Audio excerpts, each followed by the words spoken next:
Yo, what's going on, everybody? Welcome back to the Flesh and Blood stream. It's been a minute since we've been able to hang out, or if you were in Singapore, it's probably only been a couple of days. But if you didn't go to Singapore, it's probably been a while since we were able to hang out and chat. So I'm pretty excited to. I honestly, as much fun as I had, I'm very excited to be home. Like I always have such an amazing time traveling and seeing the world and getting to meet so many cool people, but man, just like getting home is such a relaxing feeling. I think Carly and I slept till about 1 o'clock today. I'm terrified I'm not going to be able to go to bed tonight because I feel like we're still kind of on Singapore time.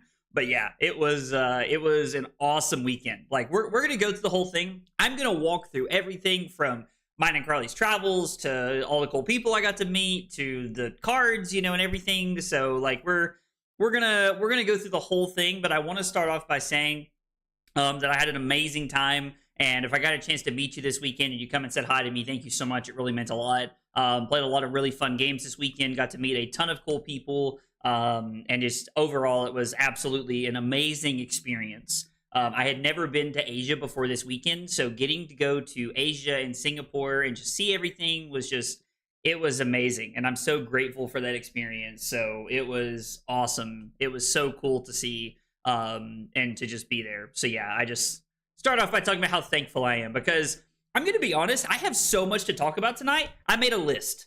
I made a list of all the things I'm going to talk about because so much happened this weekend that I cannot wait to share with you guys. So I made a list so that I would not forget anything because there's a lot of stuff for us to talk about tonight.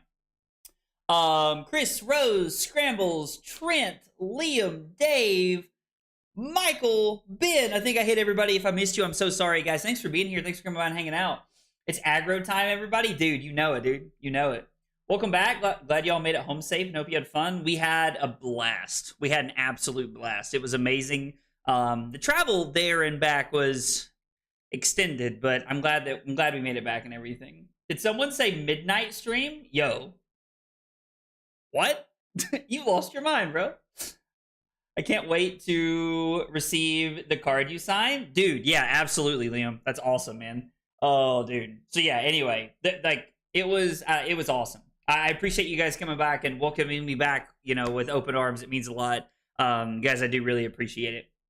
So yeah, let's just start off. Let's go through story time. We're going to have story time for might be the whole stream, honestly, because there's so much to talk about.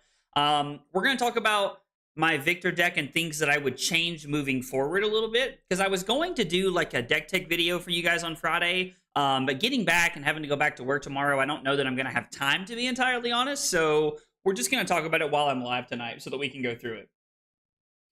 Well, you slept till 1 p.m.? Yeah, I slept till 1. We didn't get home till 3 a.m. last night. It was crazy. But driving to an LL Armory, Martin, I appreciate you coming by on your way to an armory, man. I appreciate you coming by and hanging out. So yeah, let's start at the beginning and let's go through the whole thing. It took 24 hours of being on a plane for Carly and I to get to Singapore. We left our house to drive to Charlotte, which is about a 3.5-hour drive, I think, to the Charlotte airport. We left our house last Tuesday at like 10:30 in the morning or something like that, I think. So yeah, it was, yeah. So we drove 3.5 hours to get to the airport. We took a 4-hour flight from Charlotte to Denver. Denver to San Francisco was a 2.5-hour flight.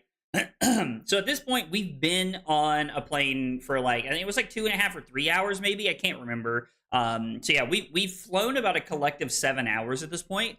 And then from there, we caught our flight from San Francisco to Singapore, which was 16 hours. So we spent about 23-ish, 24-ish total hours on a plane on Tuesday. It was absolutely insane. But because we crossed the international date line, we went forward a day. So when we landed, it was 6:15 a.m. in Singapore when we landed, which was crazy. It was absolutely insane. So we make it to Singapore. It's 6 a.m. and the only thing we're thinking is that we have to stay up all day so that we have to stay up all day so that we can adjust to the Singapore time and be ready to go. Any LL testing? I probably won't play LL tonight. I don't know how many games we'll get to tonight. But I do know that LL is going to be a part of ProQuest season. We're also going to talk about ProQuest changes tonight. That's something else that's interesting. I should have wrote that down, but I forgot. We're going to talk about or the ProQuest changes and how LL is going to be around this time around. So we're going to talk about all that. But as we get closer to ProQuest season, we'll probably do some LL testing. Okay, so we make it to Singapore. It's like 6 o'clock in the morning. We by the time we get off the plane, wait for our bags, get everything, and we get to our hotel, it's like 8 a.m. I think.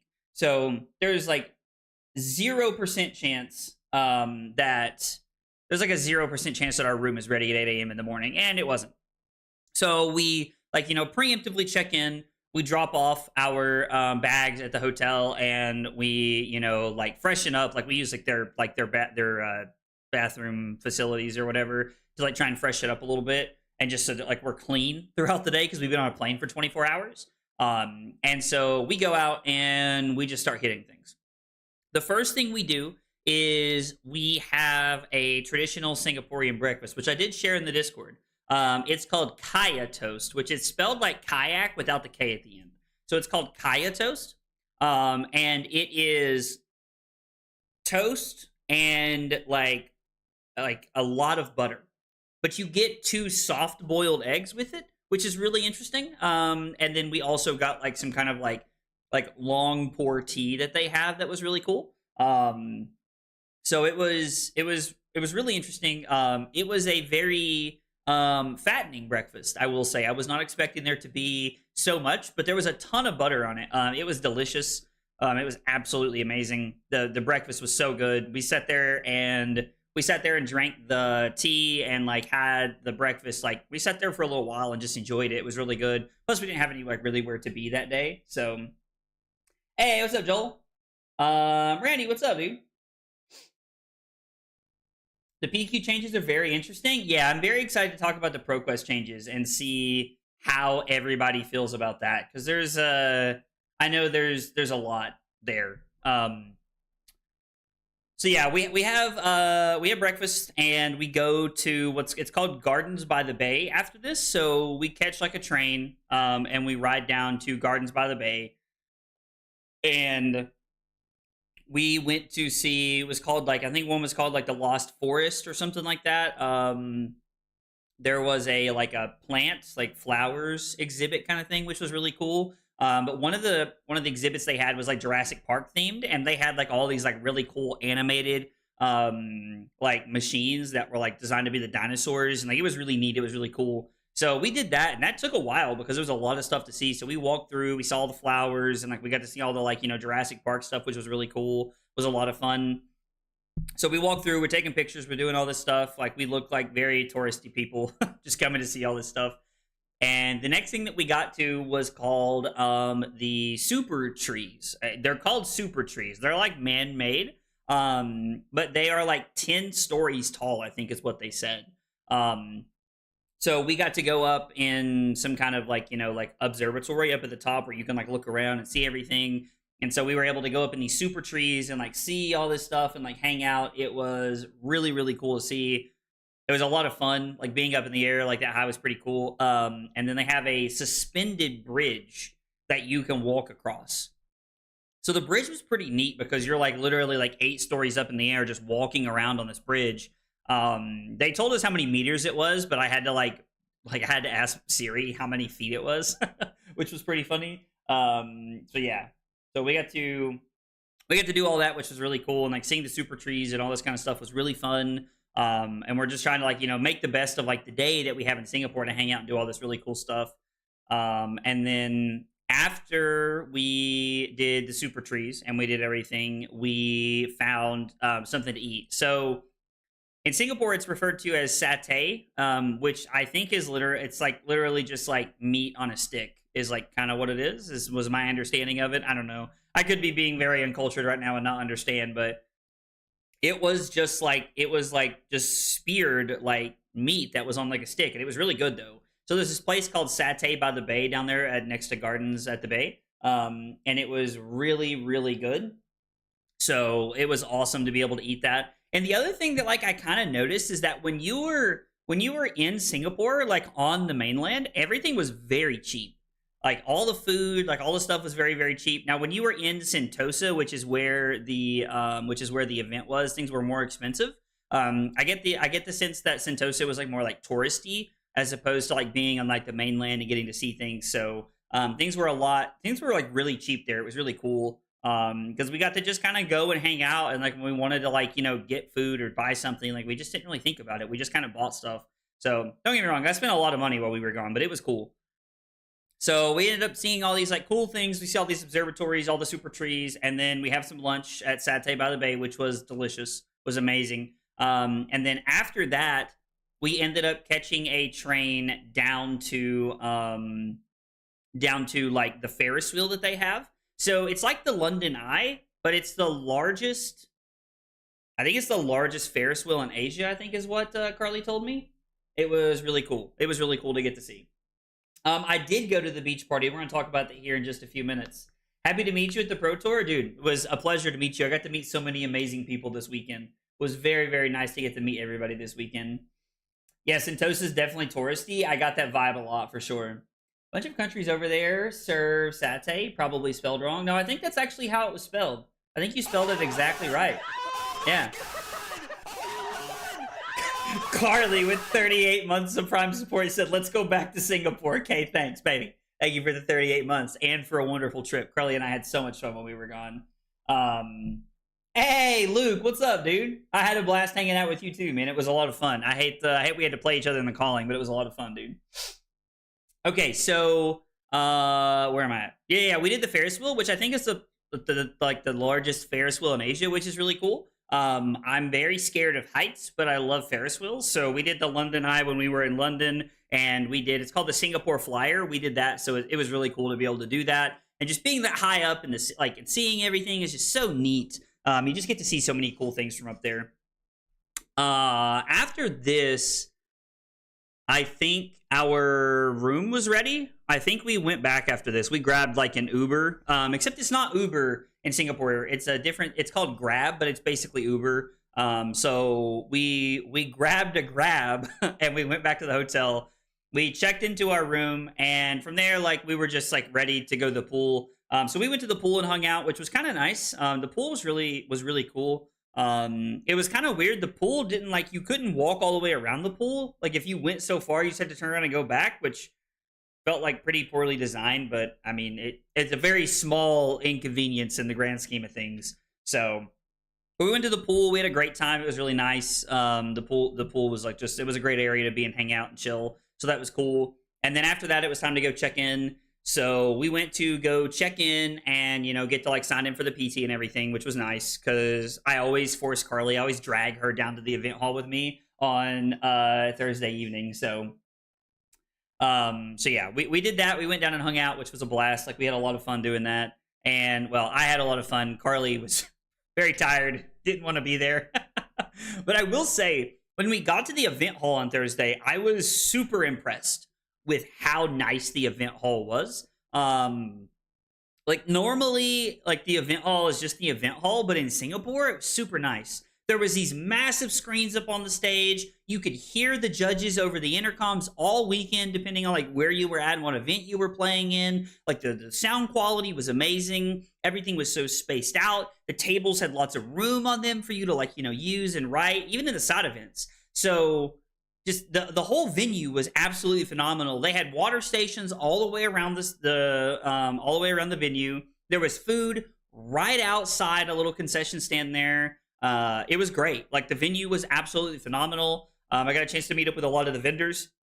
We're going to talk about one of the vendors in particular here in just a minute. I definitely want to talk about some of the vendors here in just a second. Hey, let's go. Havoc with the raid. Dude, Havoc, thank you so much, man. I appreciate that raid, brother. It means a lot. Thank you. Poor Carly, dude. Carly had a great time. Get out of here, Josh.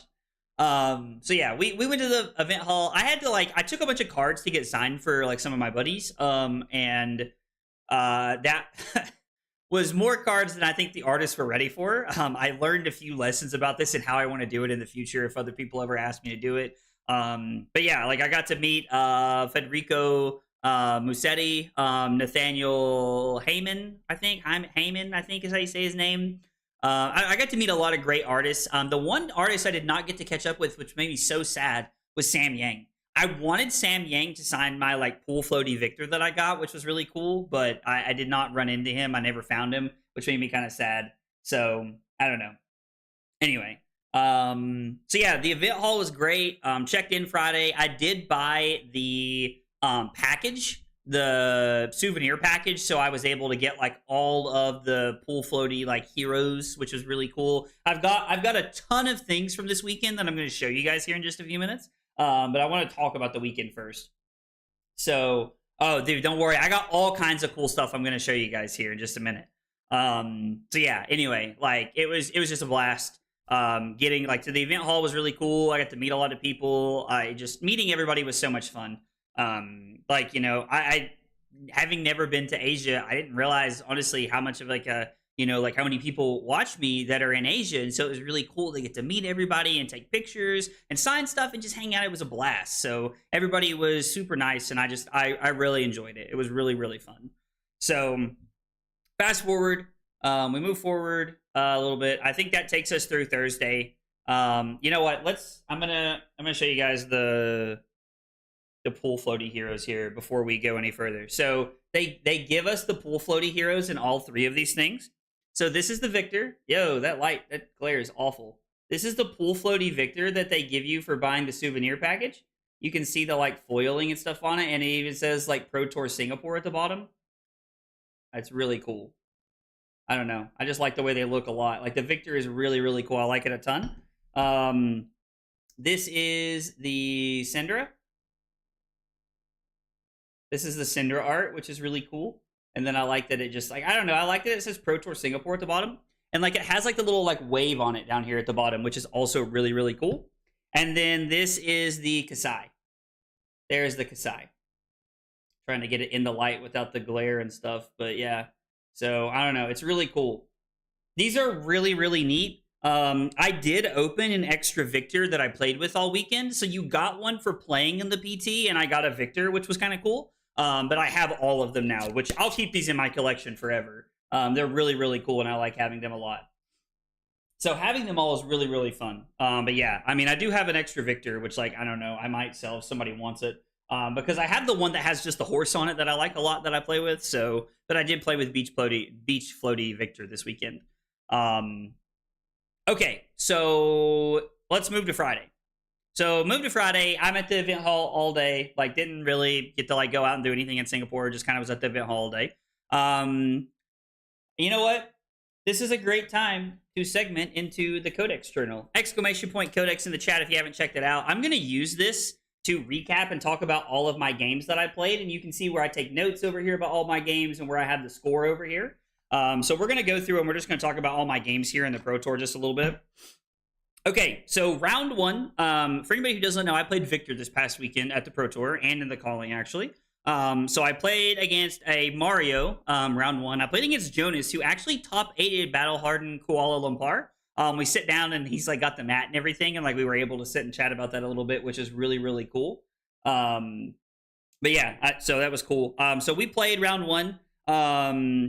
Jonas and I played a very, very close game. I was able to get ahead like pretty early. I was able to like draw like a hand that like, you know, like trounced into like go again into Spinal Crush, which was really cool. So that was able to get me a lot of value, and like I was really just able to utilize Spinal Crush early, which got me a lot of really, really good value. My clashes lined up well. I ended up closing the game out at 3. I did take a little bit of life late in the game just to kind of like end the game and make sure.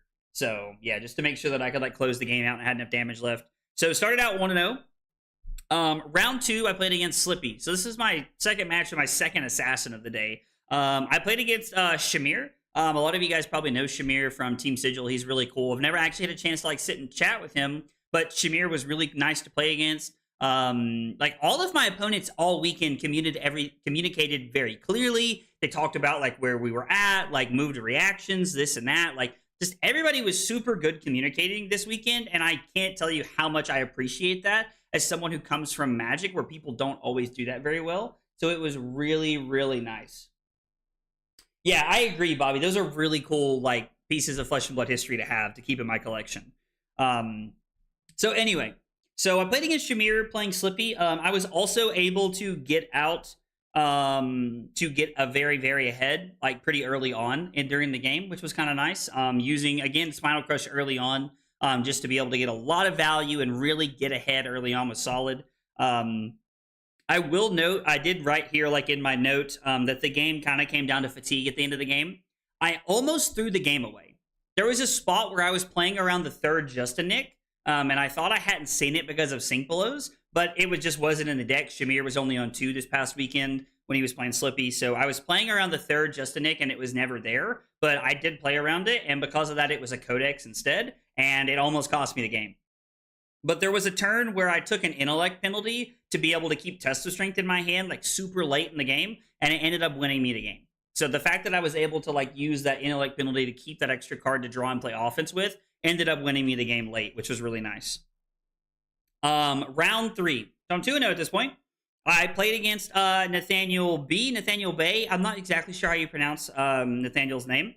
The Nathaniel B that made top 8 of the Pro Tour is who I played round 3. So, I mean, it's pretty interesting. I did lose round 3 to Syndra. So losing to Syndra round 3 was pretty rough and honestly didn't feel that great for me, even though it's a very close matchup in my opinion. But losing to the guy who made top 8 doesn't feel that bad. That was like my only Syndra loss on the weekend, so I'm pretty okay with that.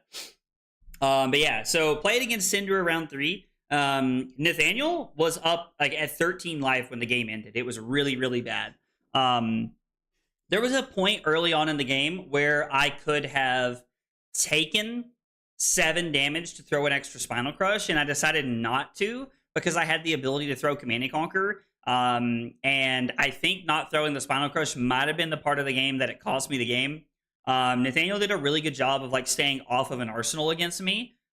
Just trying not to like Arsenal when he could, and like, you know, trying to like make sure that he was playing 4-card hands with Mask of the Pouncing Lynx on the board, which ultimately I think led to him winning the game against me. Excuse me. So it makes a lot of sense. Also, my clashes were really, really weird. I drew 0 clash cards in the first 4 turns of the game. And when I finally did draw a clash card, I drew a Trounce, which I had to reclash on. I had to break the shield on the very, very first reclash of the game, and we tied. It was very awkward. Like there was... Or no, I won the first one, and then I tied the second one and tied the third one is what happened. There were 2 ties on clashes during that game, which was pretty unfortunate. So I don't know. It was just a very, very unfortunate like line of events for me. It just did not line up well on my clashes in this matchup. And not seeing one in the first 4 hands is pretty awkward because I feel like if I had seen one with my Spinal Crush, I would have been able to get out to an early lead and really like run away with the game. But, you know, beggars and choosers and all that. So, yeah. But it just, oh, there was also another turn I took a note of here where I had a red Chokeslam in my arsenal. I had a blue and a Spinal Crush in my hand was my hand. Or no, I did not have a Surge. I did not have a Seismic Surge this turn, but there was a red Chokeslam in my arsenal and I had a blue and a Spinal Crush in my hand. And I made the decision on the last attack to block with the Crown of Providence and sink it to the bottom, saying, okay, if you draw blue, you can throw the Spinal Crush here and really try to get a lot of value. But instead, I had to turn around and throw the Chokeslam, which just, I drew another red Chokeslam off the top of my deck, and it ended up basically doing nothing for me, which was really, really unfortunate, because Nathaniel just ate and throw his turn at me. So it was pretty unfortunate. But Nathaniel played very well. He adhered to a very good strategy by not arsenaling against me when he could help it. So Nathaniel played very well, obviously, and ended up in top 8. So good job there. Yeah, so Twilights, that was the game that I just talked about. You can probably back up just a little bit and hear it. That was my loss to Syndra. You can kind of watch, like, listen to my explanation there with what happened. So round 4, I'm 2-1. I'm thinking, okay, we just got to shake this off. Let's get a couple more wins. We'll go into draft X2, and we'll go into draft X1, and then we'll just, you know, try to like have a good draft. My next round, I ended up playing against Oscar, who was on Kasai. This was actually one of my only judge calls all weekend. And it wasn't in a bad way in any way. Oscar forgot to remove the counter off of his Valiant Dynamos. And it was at the point in my next turn where I had like activated Spinal Crush. My Seismic Surge from last turn had popped. I'd used Tectonic Plating to make a new one and then threw a Spinal Crush at him. And so, and then from there, like, he realized he forgot. He went to block with it and was like, oh, like, this has a counter on it. Like, I should have removed it. And I was like, you know, like, we're on my turn. I was like, let's call a judge and see what they say. And so we called a judge. And the first judge ruled that he missed the trigger and that I could put the trigger on the stack if I wanted to. And he appealed, which, like, perfectly fine. He appeals. The other judge comes over, and the judge is like, hey, like, it seems like not enough information has passed that would change your turn. Do you feel otherwise? And I said, no, like, I was just going to throw Spinal Crush at my opponent. Like, didn't really change anything for me. And, like, we all just kind of laughed. And he was like, so I'm going to, like, put this on the stack and, like, let this resolve. And I was like, okay, sure. So it was one of those things that, like Oscar was at 4. It didn't matter when the game ended, but, like, I don't know. Like, different judges rule things different ways. But yeah, like, it was like my only judge call of the weekend. And, like, again, like, it's a very easy trigger to forget. As someone who plays Kasai sometimes, like, I get it. It is something that you can very easily forget. So, I mean, I don't blame Oscar for appealing. Like, you know, we appealed and we got I think what was a better ruling, even though the first ruling worked out in my favor in a better fashion, I think it was a better ruling. And I will say later in the game, and this is like just a credit, like just a testament to, you know, Oscar's like credibility as a person and a player. He forgot Dynamos later in the game and didn't call a judge, didn't say anything. But we both noticed it, and he was like, yeah, if I lose the game at 1, I'm going to feel real stupid, but, like, I'm not calling the judge again. I got to remember that. And I was like, you know what? Like, that's a very respectable, like, opinion to have and to talk about here. So, it, you know, like, I don't know. Like, Oscar was a very good opponent. Like, again, a very good, clear communicator. The judge call just didn't break in my favor. It is what it is. Like, I'm not upset about it. I'd probably feel a little bit differently if Oscar had ended the game at 1, but, you know, it is what it is. All right, so I'm 2-2, and I'm thinking, okay, we really need a win here because I don't want to have to sweep draft. So I'm playing against Slippy again in the last round.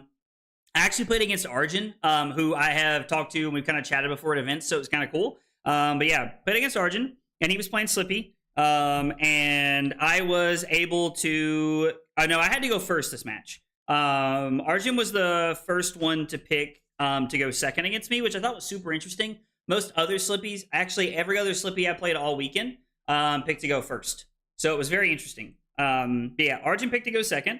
I ended up winning the game. I was at 2 when the game was over. I got out to a very, very aggressive start during the game. I was able to line up, go again into Chokeslam, go again into Crush the Week on back-to-back turns throughout the game. So it was a very, very good game for me. Things just lined up very well. My clashes, like, were insane.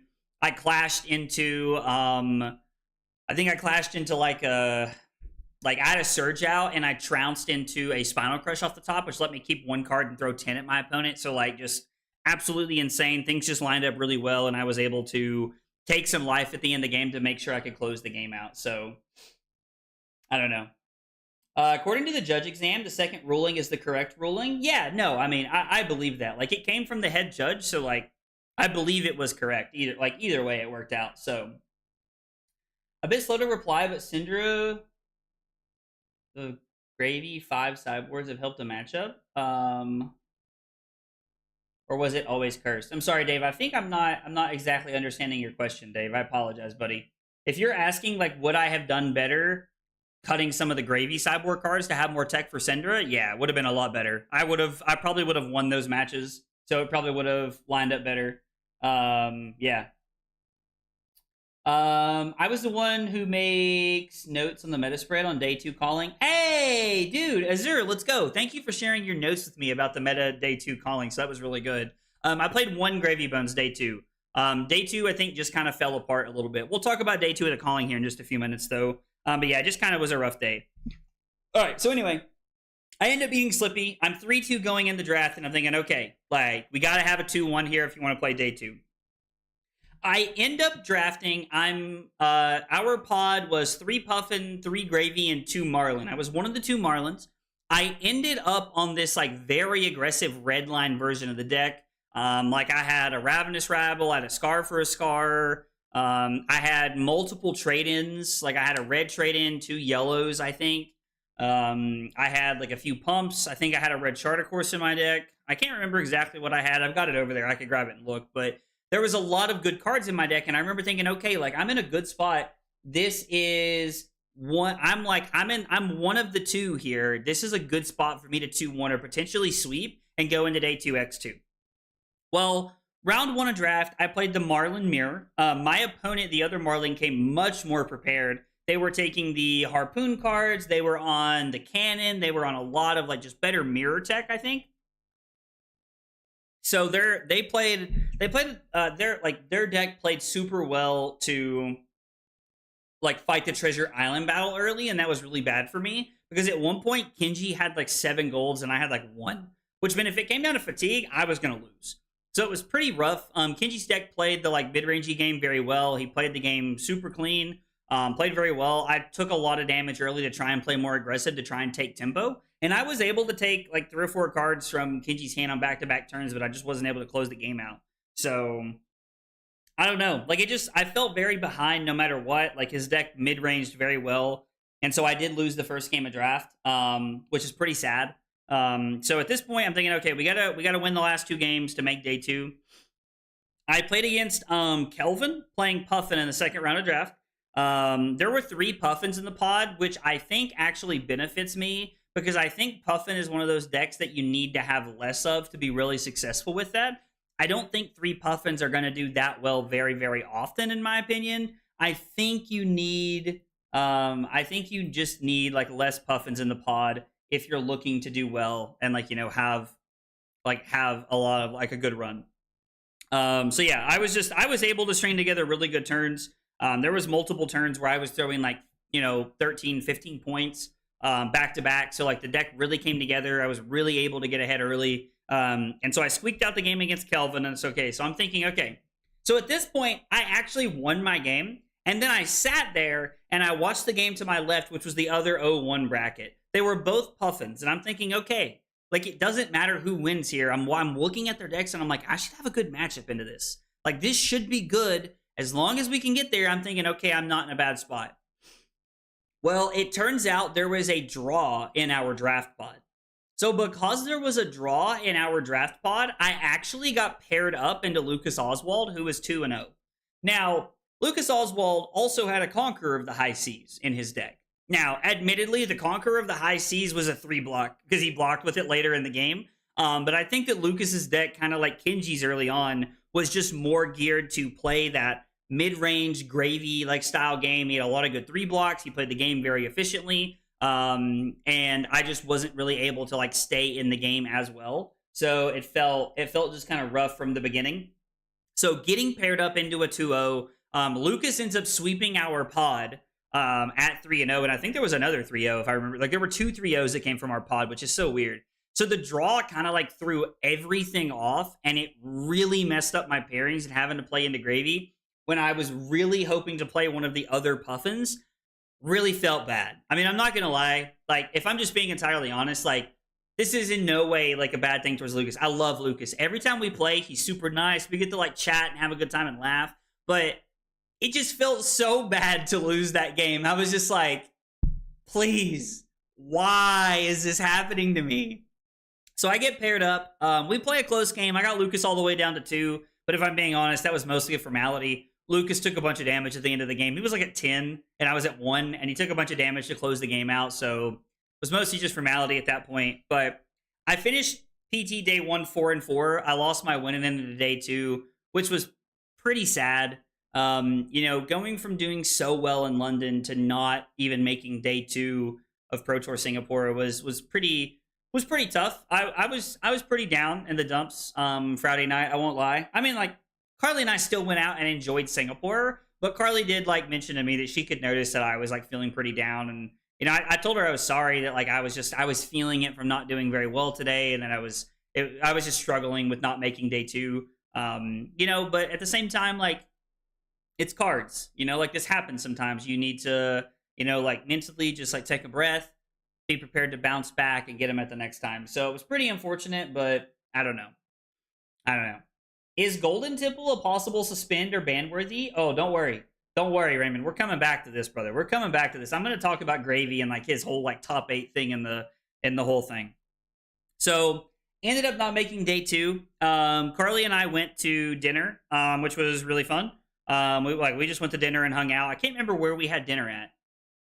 We went somewhere so that I could get fried rice. And I have to tell you, like, I've had a lot of fried rice in my life because you can get that in the States, like in a lot of places. But man, whoever told me to have like chicken fried rice, or I think is what it was called, in Singapore, amazing suggestion. Chicken fried rice was the bomb in Singapore. It was so good.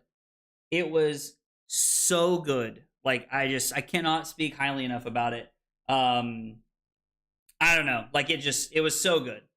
It was so good. So anyway, okay. So at this point, I have decided. I was talking to Carly. I was like, should I even plan the calling, or should we just go hang out and have a good time? And ultimately, I decided to plan the calling, which I'm glad I did. You know, like I had a pretty good run, which we're going to talk about. But yeah, I decided to play in the calling, and so playing in the calling. Day 1 was 8 rounds, and I think there was 400 and some people in the calling. So I don't know. I think there was like 450 or 60 something people in the calling. I can't exactly remember. But so round 1 of the calling, I sit down and I play against Jarl. And I'm like, what? Jarl? Oh, this was the first of many Guardian Mirrors for me this weekend. Keep that in mind as we go through my calling weekend. So I played against a Jarl. Kangson, I believe is how you say my opponent's name. They were super nice. They were super cool. I was able to get out to a very, very aggressive start. My test of strength first cycle lined up very, very well. I was able to make multiple mites off of my Goldmane Estates pretty early on, despite not starting with Crown of Dominion on the board. So it was a very good start to the game, and I was just able to kind of roll hot and get ahead, and just like, you know, kind of get ahead and just like really, really be aggressive. Chifa, yes. We went to Chifa. I did not get chicken and rice on Friday. We went to Chifa, which was delicious. Anise chicken and rice, the one with the chili garlic sauce. It did have the garlic sauce, I'm pretty sure. I'm pretty sure it had the like that chili garlic sauce that you're talking about. Sorry, I'm not reading chat, so I'm gonna stop for just a minute and like read chat here. Maybe they should just hit swell. We'll talk. We'll talk about the whole thing here in a minute, with like Gravy and how my opinions of it. But yeah, so I played Jarl round 1. I was able to get off to a hot start. I got a lot of my opponent's equipment very early. Now they were giving me equipment to try to like throw big hands back at me, but I was just able to chew through their equipment. We got to the late game. I had all of my equipment left, and it just kind of like lined up for me in a very, very good spot. So I was able to end that game at 14. I think I closed it out with a Golden Sun, if I remember correctly. But yeah, I don't really have any tech for the Guardian Mirror. I just kind of got lucky with some of my clashes, to be honest. Okay. Round 2, I played a Victor Mirror. We are round 2 of the calling, and I'm sitting down going, this is my second Guardian Mirror. I'm going, what the heck is going on right now? So yes, I got to like, yeah, it was very odd to start my day with 2 Guardian Mirrors. I was able, I lost a die roll. My opponent puts me on going first, and I start out with Macho Grande for 8. So I just like, I make a surge and I pitch my cards to throw Macho Grande, which was really cool. So I was able to start up like 5 life immediately inside of the game. And then from there, I was able to block out what my opponent was doing, like pretty effectively. I think I took like 1. And then I was able to like swing back a little bit. My clashes and go again were absolutely insane. So like against my opponent, I started with the shield early on. And like they had no gold to start the game with. And so like the first time we clashed, we both flipped over like something pretty strong, but like and I think I lost that clash. Every single clash after that, my opponent would flip an 8 and I would flip a 9. Like, I would flip a 5 and they would flip a 4. It was crazy. I have never seen anything like it. I felt so bad for my opponent after a while. Xiao Hong Ko, I believe is how you say their name. They played the game really well. It was just like, it was just one of those games where like the Macho turn 0 was worth 5 points. And then like everything after that just kind of lined up my way. So it was, the things just broke my way pretty early. So I'm 2-0 in the calling. Round 3, I played against Darren, who was playing Verdance. So against Verdance, I'm sitting down and I'm thinking, okay, like I've had a good run, but this is where like we pick up a loss, right? Because I have no tech for the matchup. I'm playing AB2 with nothing else in it, and I'm thinking that it's just absolutely ridiculous. I am not joking when I tell you that turns 3 through 10 were literally, this is no exaggeration, not like when somebody misuses the word literally. It was go again into like Command and Conquer, or go again Choke Slam, go again Spinal Crush. 7 straight turns in a row. There was one turn where I went go again, hammer for 4. And that was the worst thing I did in 7 straight turns. I played every single go again card I had on 7 consecutive turns, except for the last 2 turns. We took a turn off, and then I played 2 more turns of go again. So with this in mind, Darren actually ends up putting me down to, I was at 26, and Darren has like 8 cards left in his deck and just decides I have to go for it, I have to do something. Well, Darren puts me down to 7 on the combo turn, and I ended up having a red in my hand going into my turn. Well, I just passed back to them thinking, okay, like I need to protect myself, because Darren also wasn't on Waning Moon. Darren was on Surgent Aethertide, which I think lines up well for Darren if he's able to get tempo that game, but he wasn't, so it was pretty awkward. And then from there, like, I just fatigued him. I was like just holding blues and throwing hammer over and over and over again with like 4 cards left in his deck. So it ended up lining up for me pretty real well. Just having that much go again, like, was just absolutely crazy. You go again, I have Zealous. I have Zealous Belting, Rouse, and E-Strike. I'm on 9 go again cards. I'm not even playing Out Muscle. So I beat Verdance round 3, and I'm 3-0, like just off the grace of God. And then round 4, this is actually where I picked up my first loss of the weekend. I played against Dale playing Gravy Bones, who made day 2 of the calling. And Dale ended the game at 16. Like in the first like 5 turns, like it was like 5 or 6 turns of the game, I saw 0 pieces of disruption. I don't think I saw any go again. Like, it was very weird. I wasn't able to like chain anything together, get anything going. Yeah, like it was just super awkward to start the game. I wasn't able to like throw batter to a pulp or throw go again. Like, I was just forced to like block as much as I could and kill an ally multiple turns in a row. Go. You love Yo, Sean Dini, thank you for the sub on YouTube. Appreciate you being here and hanging out. Guys, you're here for the first time, you're new to the channel. We got 3 questions we ask everybody when they're new. They are, what's your name? What got you to Flesh and Blood? One of your favorite hot dog toppings? Have you yourselves in the chat? I would love to get to know you guys. Okay. All right. So I lost to Gravy round 4. There's not much there. I was 3-1. Dale played very well. I wasn't able to string anything good together, and I was 3-1. So yeah. Round 5, I played my second Syndra of the entire weekend.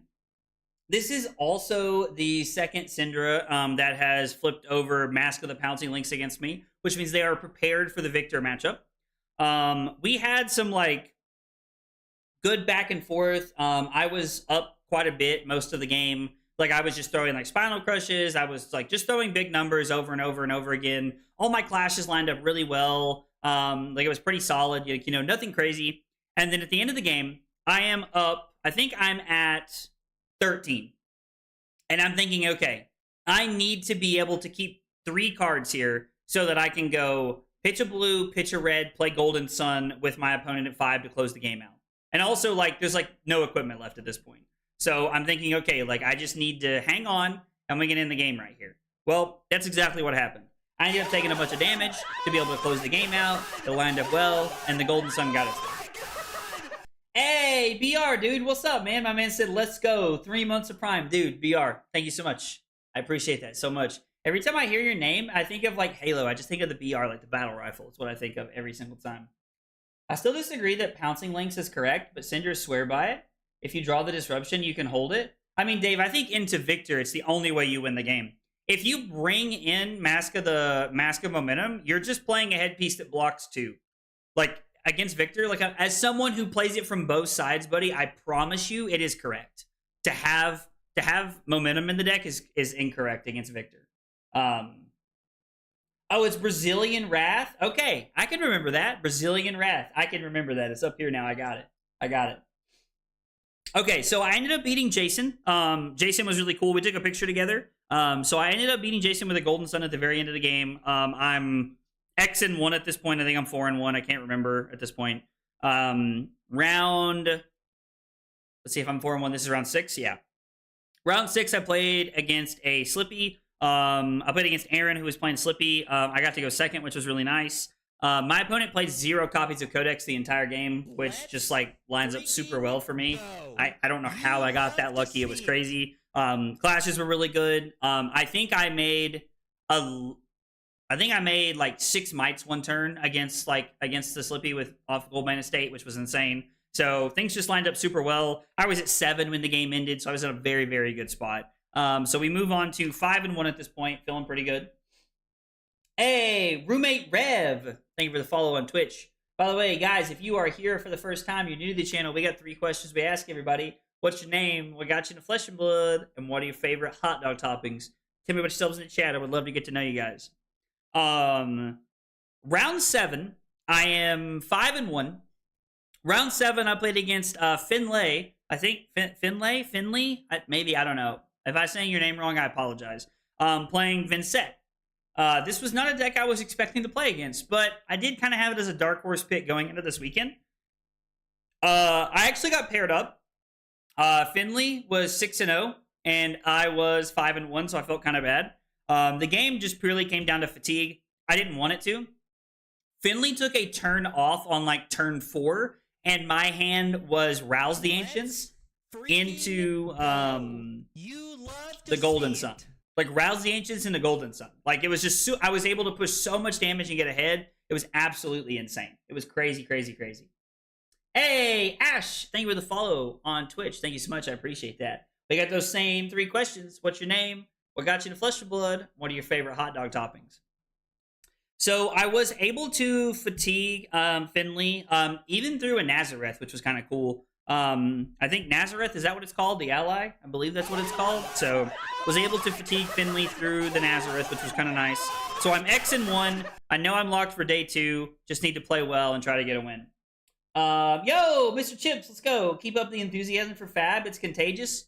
Mr. Chips, thank you so much, dude. 14 months of Prime support. Chips, thank you so much, man. I greatly appreciate that. It means a lot.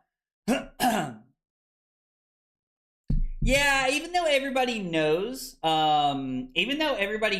Guardians like fallback playing as fatigue, it still sucks to try and fatigue someone. I don't like that part of the game personally.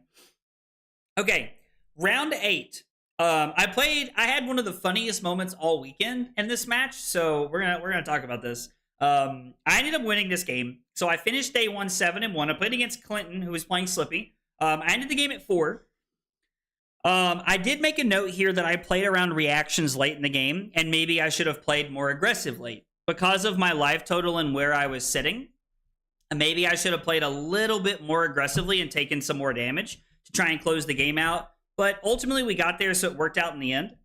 I had a turn where I was able to pitch Riches of Triple Donny to play Goldman Estate and make 5 mites.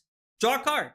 I drew another Visit Goldman Estate. And I'm sitting here going, do I want to play another Goldman Estate? Like, do I want to have 11 mites for the following turn? Is that better? Or am I better off to, like, just throw something and then arsenal this? Now, keep in mind, I didn't have, like, a Spinal Crush or anything cool to throw. Like, it was just kind of like, meh. I ended up playing the Goldman Estate to make 11 mites. I still don't know if it was correct, if I'm being honest. But it was cool as shit. It was cool, though. So I ended up having 11 mites and I ended up winning that game. I think I threw a chokeslam for 19 on the following turn, which was pretty cool. So yeah, we threw a chokeslam for 19 and we closed that out. So at this point, I'm 7-1. I'm going into day 2 and I'm thinking, all right, I need to go X-1 tomorrow and I'm locked for top 8. And then after that, I stopped and I went, no, stop.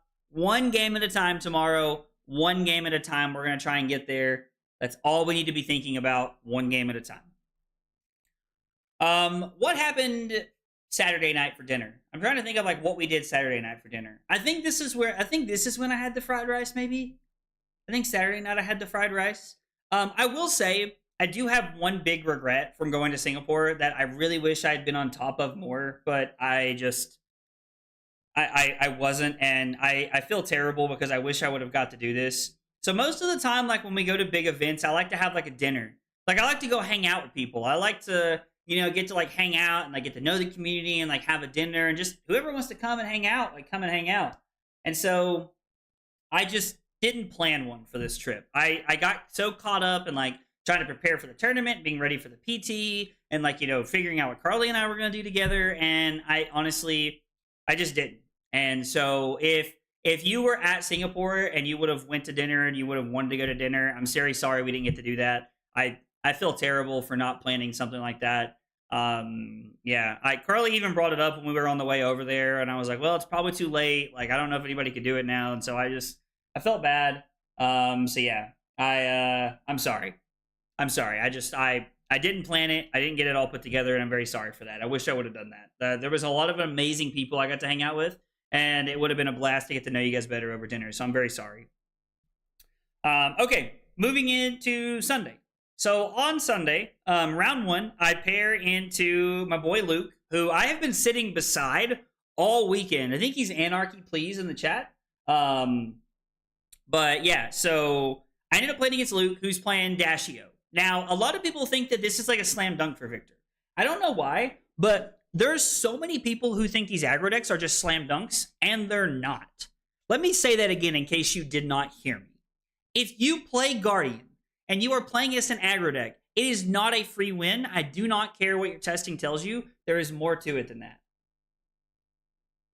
Moral of the story for me, if you want to do well in day 2, don't go to a rave the night before. Oh, dude, that's hilarious, Luke. That's so funny, bro. Okay, so round 1, I played against Luke. And honestly, like Luke's draws were abysmal. I can say that very confidently. Absolutely abysmal. Yo, let's go. Dot with the raid. Yo, Dot, thank you so much for the raid, brother. I appreciate that. It means a whole bunch, man. Thank you. I think Luke physically attacked me with like 4 blue cards in the first 3 turns of the game, playing Dash.io. Like, he had a cool turn where he put a couple items into play and did some fun things, but he attacked, like, he had to physically boost like 3 or 4 blue cards just to try and push damage against me, and like, it was really bad for him. So I ended up taking Luke down in round 9, whatever it was, playing Dashio. Things just really went my way, so just worked out super well for me that I was able to get ahead and win that game. Hey, let's go, Jay, with the 2 months of Prime support, dude. Jay, thank you so much, man. I really appreciate that, brother. It means a lot. My man said surprise. Apparently, it's been a month. Apparently, well, I was gone for a week. Does that count? Like, does that help? Okay, round 10. I played against I missed something else. Hey, let's go. Dot with 2 months of Prime support. Dot, thank you so much, man. Guys, I really appreciate the love. It means a lot. Coming back from a big tournament. Even though I didn't do so well, I really appreciate all the love and support. It means a lot, guys. Appreciate you guys being here and hanging out. Wait. Is it a new one, or is it the one that opened a while ago? Wait, what? Dude, Luke, I firmly believe you've got me next time, brother. After all the bad luck you got in our game, you're going to roll me next time we play. The whole time in Singapore was just great. Only good things to say about the whole experience. Oh, yeah, 100%. Talashar's been rough today? Okay, dude, I appreciate you letting me know that, man. I appreciate that. We'll keep that in mind. Hey, let's go. Chris with 9 months of support on YouTube. Dude, Chris, thank you so much, man. I really appreciate it, brother. It means a lot. Thank you so much, dude. My man said the GOAT. Dude, Chris, thank you, brother. I appreciate it, man. It means a lot. Okay. Round 10. I am 8-1, and I'm trying not to think about next round. I'm just trying to round around. I get paired into Michael Fung, who's playing Gravy Bones and is also undefeated on the day. So I pair into Michael Fung, and this game started out pretty slow in the sense that like the first like 2 to 3 turns were like I didn't really have anything. Like my first hand was like I drew all blues. Like I didn't, and like Michael just like passed and did nothing basically. Wasn't really able to like do anything or get going very early on. I also played I played 0 copies of Blow for a Blow this game, which was kind of tough. There was one desperation chance I had to win the game. I had one chance at winning the game. And I'm thinking, okay, like I draw batter to a pulp. And I have batter to a pulp, and I'm thinking, okay, like I need to get lucky right here. We need batter to a pulp to line up my way, and this needs to go well.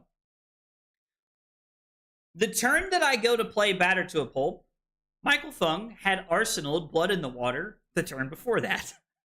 So I throw batter to a pulp. He throws the arm piece with the hook, the gold-baited hook in front of it, and then says, move to reactions. And I'm just like, yep. I'm like, no reactions, man. And then he goes Blood in the Water, discards an ally, and then from there, that was it. That was pretty much like my last heave at desperation. I think I was at 9 the turn before I attacked with that. So like I was like, okay, maybe if we get this off the board, we can keep clearing allies. We might be able to get there. No dice. No dice. I needed his hand to be super awkward, and it wasn't. So Michael was able to get that. Him beating me actually locked him for top 8 at 10-0, which was pretty cool for him. But yeah. So I am now 8-2, and there's 3 rounds to go. Round number 11. I play my 3rd Guardian Mirror this weekend. I play against Jack Tang, who's playing Victor. Jack Tang is a member of Jack Tang, Tong. I'm assuming Tang is a member of Team Blue Pitch. He was super nice. He was super cool. Yeah, clashes. I wrote clashes were all over the place, and I had the first CNC pummel. I was able to go second. I didn't get punished for going second, which was nice, and I was able to just line up my pummels in a solid way. Now the clashes were back and forth a lot. But the last 3 clashes we had were super good for me. They were super, super good. Like there was one clash where I flipped over a Spinal Crush and Jack flipped over a Spinal Crush. And I'm like, Jesus, game, give me a break, please. And the only goal I had was my shield at this point. I didn't really want to break it. So I was like, I'll let it go. Well, Jack uses his gold to put mine on the bottom and then immediately wins. And I'm just like, okay. So I thought I was going to lose, but my draws were just much more aggressive than Jack's. Like, I was able to go, like one turn was, like, rouse into Crush the Weak. And then the following turn after that was, like, batter to a pulp for 10, which in the Guardian Mirrors really just read Thunderquake. And then, like, the turn after that was, like, block and, like, throw hammer and, like, you know, some stuff like that. But I was able to get a lot of really good, like, I just able to get a really good start to that game. And get out ahead. I ended the game at 10. So I ended up beating Jack, and I've got 2 rounds to go, and I'm X-2. Now it's time for our 4th Guardian matchup of the weekend. I played against a Jarl. This is the Jarl that made top 8. So as you can guess, I lost this game. In round 12, I think is when we played. I was able to get a very good start with some go-again stuff. I was able to, like, you know, start the game pretty well. All my clashes lined up super well, which was nice for me. My opponent had 10 plus defense reactions in their deck. They were on 3 Shelter, 3 Sink, 3 red Rootbound Carapace, and then they were also on some number of yellows. I don't remember how many, but they were on some number of yellows. So my opponent had at least 10 defense reactions in the deck, which were not for me. Like, it's not like Josh, like, played them just for me. But they were also really good into me, and Josh had Sledge, and I had no big hammer. So if we run this game back the same way it was, and I have a Nothos in the deck, I'm pretty sure I win. And we'll talk about, that's one of the changes I'm going to make to my Victor deck. But Josh played very well. He was very patient.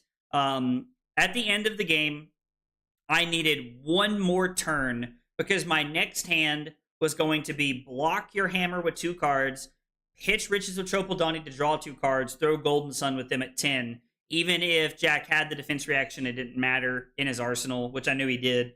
But the turn before that, Jack gave up his defense reaction on my hammer for 4 to be able to I'm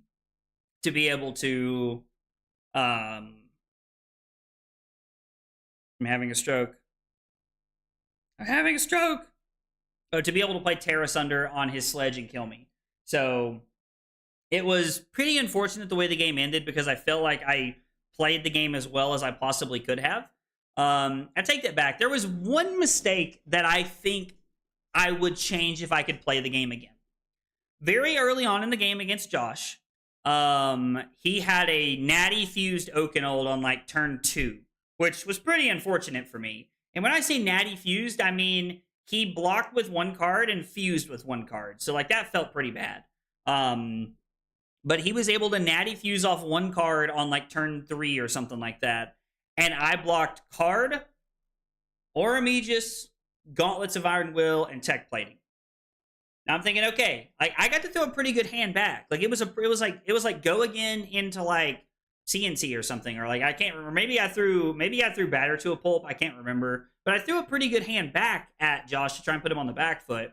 Well, Josh throws into an Unforgiving, and goes and gets a Mangle, and then 10 dominates, which requires me to give up basically all of my equipment from there to stop this, except for my flexors. If I just block with a card, take 6, let 2 cards go to the bottom, and throw Hammer on the turn before that, I'm in such a better spot throughout the rest of the game to keep my equipment, and I think that was a massive mistake on my end. So I think if I don't block like that, the rest of the sequence of events would have lined up pretty well for me, but it was just unfortunate the way it happened. It was just so, it was unfortunate that, it was the natty fuse, which is not lucky for me, but I should have played better. If I play better, I don't know if I win that game because, the butterfly effect changes so many things from there, but I will say, I think that might have cost me the game. So if I go back and run through it, then I think that wins me the game. My opponent ended the game at 1, and I ended the game at 2.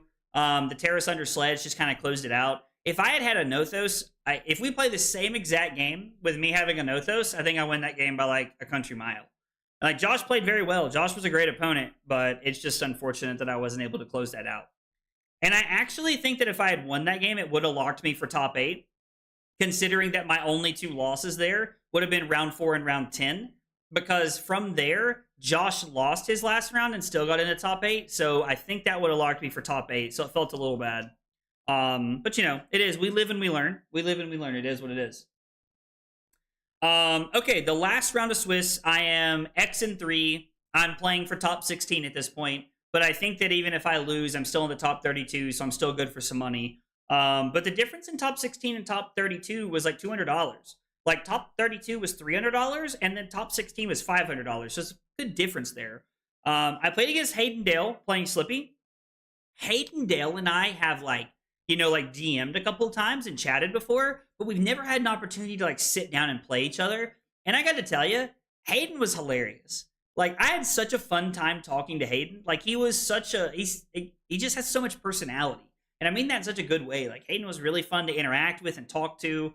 It was just a good game. We played a really, really close game. It was my only assassin I lost to all weekend. I did lose to Hayden Dell in the last round. There was a turn where Hayden made what I think is a very, very good play, and I think a lot of people would have made a worse play, and it might have cost them the game. I had 7 mites in play. I think it was 7. Yeah, it was 7. And Hayden plays Codex of Frailty. And, he thought about whether he should even play it for a while. So, he plays Codex. He gets a Leave No Witnesses. I get a Command and Conquer. Well, he plays that. I give him a card, a piece of equipment, and I block the Leave No Witnesses. He draws a card, and he thinks about arsenaling. Well, after some time, he does. On my turn, I make a Surge, throw Command and Conquer for 12. Throwing Command and Conquer for 12 was really interesting because he just threw all 4 cards in front of it. and said, we're tied on life right now, or I think he was up one at that point, and said, you know what? Let's take a reset and let's play next turn. It worked out really well for him because I think I drew like a pretty mediocre hand on the following turn. But yeah, like it was just a super disciplined play that I don't know a lot of players would have made. So he just jammed all 4 cards in front of it. But yeah, he was like, it was just a very poised play that I don't know if everybody would have made. I did play against a Vincent, Ash. I did play against Vincent round 7. Round 7. I talked about it a few minutes ago. But I could catch a stream. It was nice to meet you at the hotel roof in Singapore. It was actually kind of funny, though, because I had a chance to like meet a few people at the hotel restaurant in Singapore, which was pretty cool. So it was nice to meet you as well. That Jarl was the same Jarl I played in round 1 of the PT. I was on Syndra. Rough. Yeah, Bubble. It can be a rough matchup for Syndra for sure. So Hayden and I ended up playing this really close game. We have like 30 seconds left on the clock. I'm at 5. He uses Tunic to attack with the stealth dagger, which the graphing calculator, whatever the heck it's called. I had wanted to count his graveyard at that point in the game, but there was not enough time on the clock. So I thought there was 1 toxin left, but I couldn't remember. So I said no blocks. If I had counted the graveyard and saw there was only 1 left, I should have blocked 6. And then I would have been able to go into my next turn. Hayden and I did the math, and like 2 turns later, we think I would have lost the game anyway, because I would have had to have blocked with like 3 or 4 cards on an attack to not die from there. But I think that like just us running out of time caused me to like make an uninformed decision trying to make sure the game ended in time. So it was pretty unfortunate the way it ended there. But I mean, Hayden played the game very well. Like he used all of his resources. He was the only assassin I lost to all weekend. So yeah, that was, I don't know. It was cool though. Like it was a good game. And then Hayden and I got a chance to take a picture together, which was pretty cool. Never met Hayden in person, so that was pretty fun. I enjoyed getting a chance to talk to Hayden and chat with him. So that was kind of cool. So yeah, I finished X and 4. I finished 21st in the calling, which like is not bad. You know, I won like $300 playing in the calling, which is kind of cool. Yeah, but I'm kind of bummed I didn't top 8. On my list of goals for 2025, I have top 8 at calling. And the fact that I didn't make top 8 is a little disappointing if I'm being real, but it is what it is. So it's okay. It is what it is. And in case you missed it earlier in the stream, we're going to go back and talk about some of these things here. Yeah, that Hayden Dale on Arsenal Pass, that same Hayden. Graphing calculator. That's what I always call it when I can't remember the name. Michael, they took my beach party invite. They took the invite when we got in. I didn't get to keep the beach party invite. They got to keep it. But yeah. Aggro Blaze 21 until the next event, bro. Dave, that's savage. I mean, listen, it's better than my nationals finish, so I'll take Aggro Blaze 21. We'll have to just like start making personal like headbands for like how I finish at events. For anybody who missed it earlier, these are the beach party heroes. I'm trying to get it in the camera. This is the Victor from Pro Tour Singapore, the beach party souvenir package. Trying to like get it to where you guys can see it. That's the Victor. And then this is the Syndra from the event. So the Syndra and the Victor, the one beforehand. So these are the beach party. Yeah, I bought the souvenir package so I could get them all. And then this is the Kasai. Like, I can never figure out which way to move things to get them into the camera better. My hands like have a stroke when I go to do this. So yeah, they are pretty cool. I like having all 3 of them. I'll keep them in my personal collection forever. There's a lot of really cool stuff that I got. With the souvenir thing, I got this like cool deck box. I don't know. It's got like all the different heroes from High Seas on like the different sides of it, and it says Flesh and Blood on the top. So I don't know. I mean, I feel like you can never have. Oh, it says LSS in the middle. Yeah, so you could never have too many deck boxes, in my opinion. I thought that was pretty cool. Yes, let's talk about these.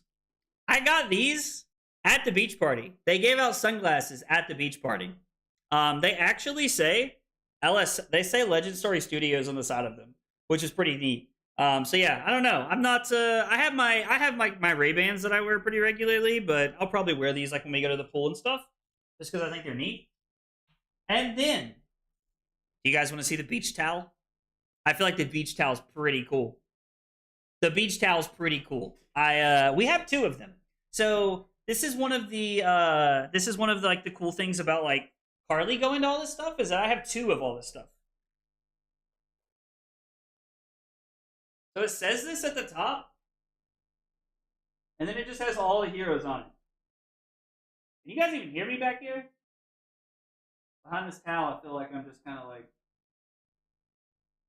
I don't know. I'm trying to get the whole thing in the shot. But yeah, I don't know. The towel's pretty cool. So yeah, we have 2 towels.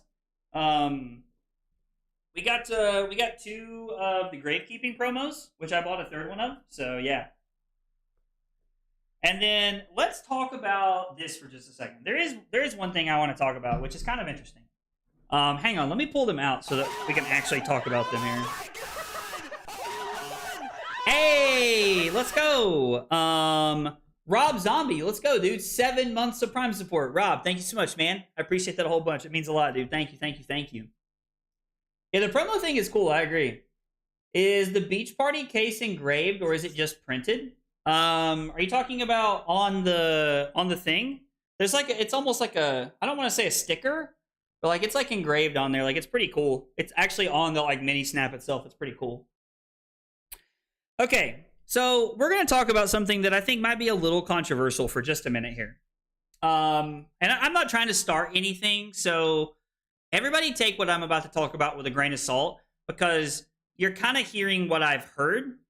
This is the promo that James White gave out at the event, at the beach party. Now, by the way, the beach party was dope. The beach party was really cool.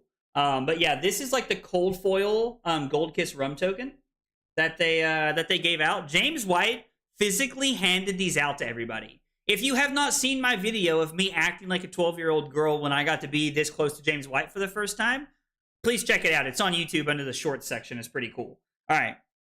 So I have 2 of these. Nobody freak out. I have 2 of these because Carly got one as well for being there. So I have 2 of these. One for me and one for Carly. We were told, if I am correct, we were told, I think James White came over the microphone and said he had one last surprise for us. And it was an exclusive cold foil Gold Kiss rum. I have heard or been told in Discords that this is not an exclusive token, that you can that you can get that from the prize wall. I have no idea if that's accurate or not. Have no idea if that's accurate or not.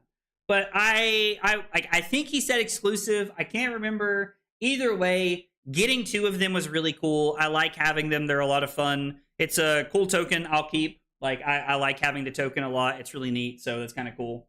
I think it's on the prize wall. Yeah, so somebody told me that, and I don't know. Even if it's not exclusive, those are 2 tokens I didn't have before.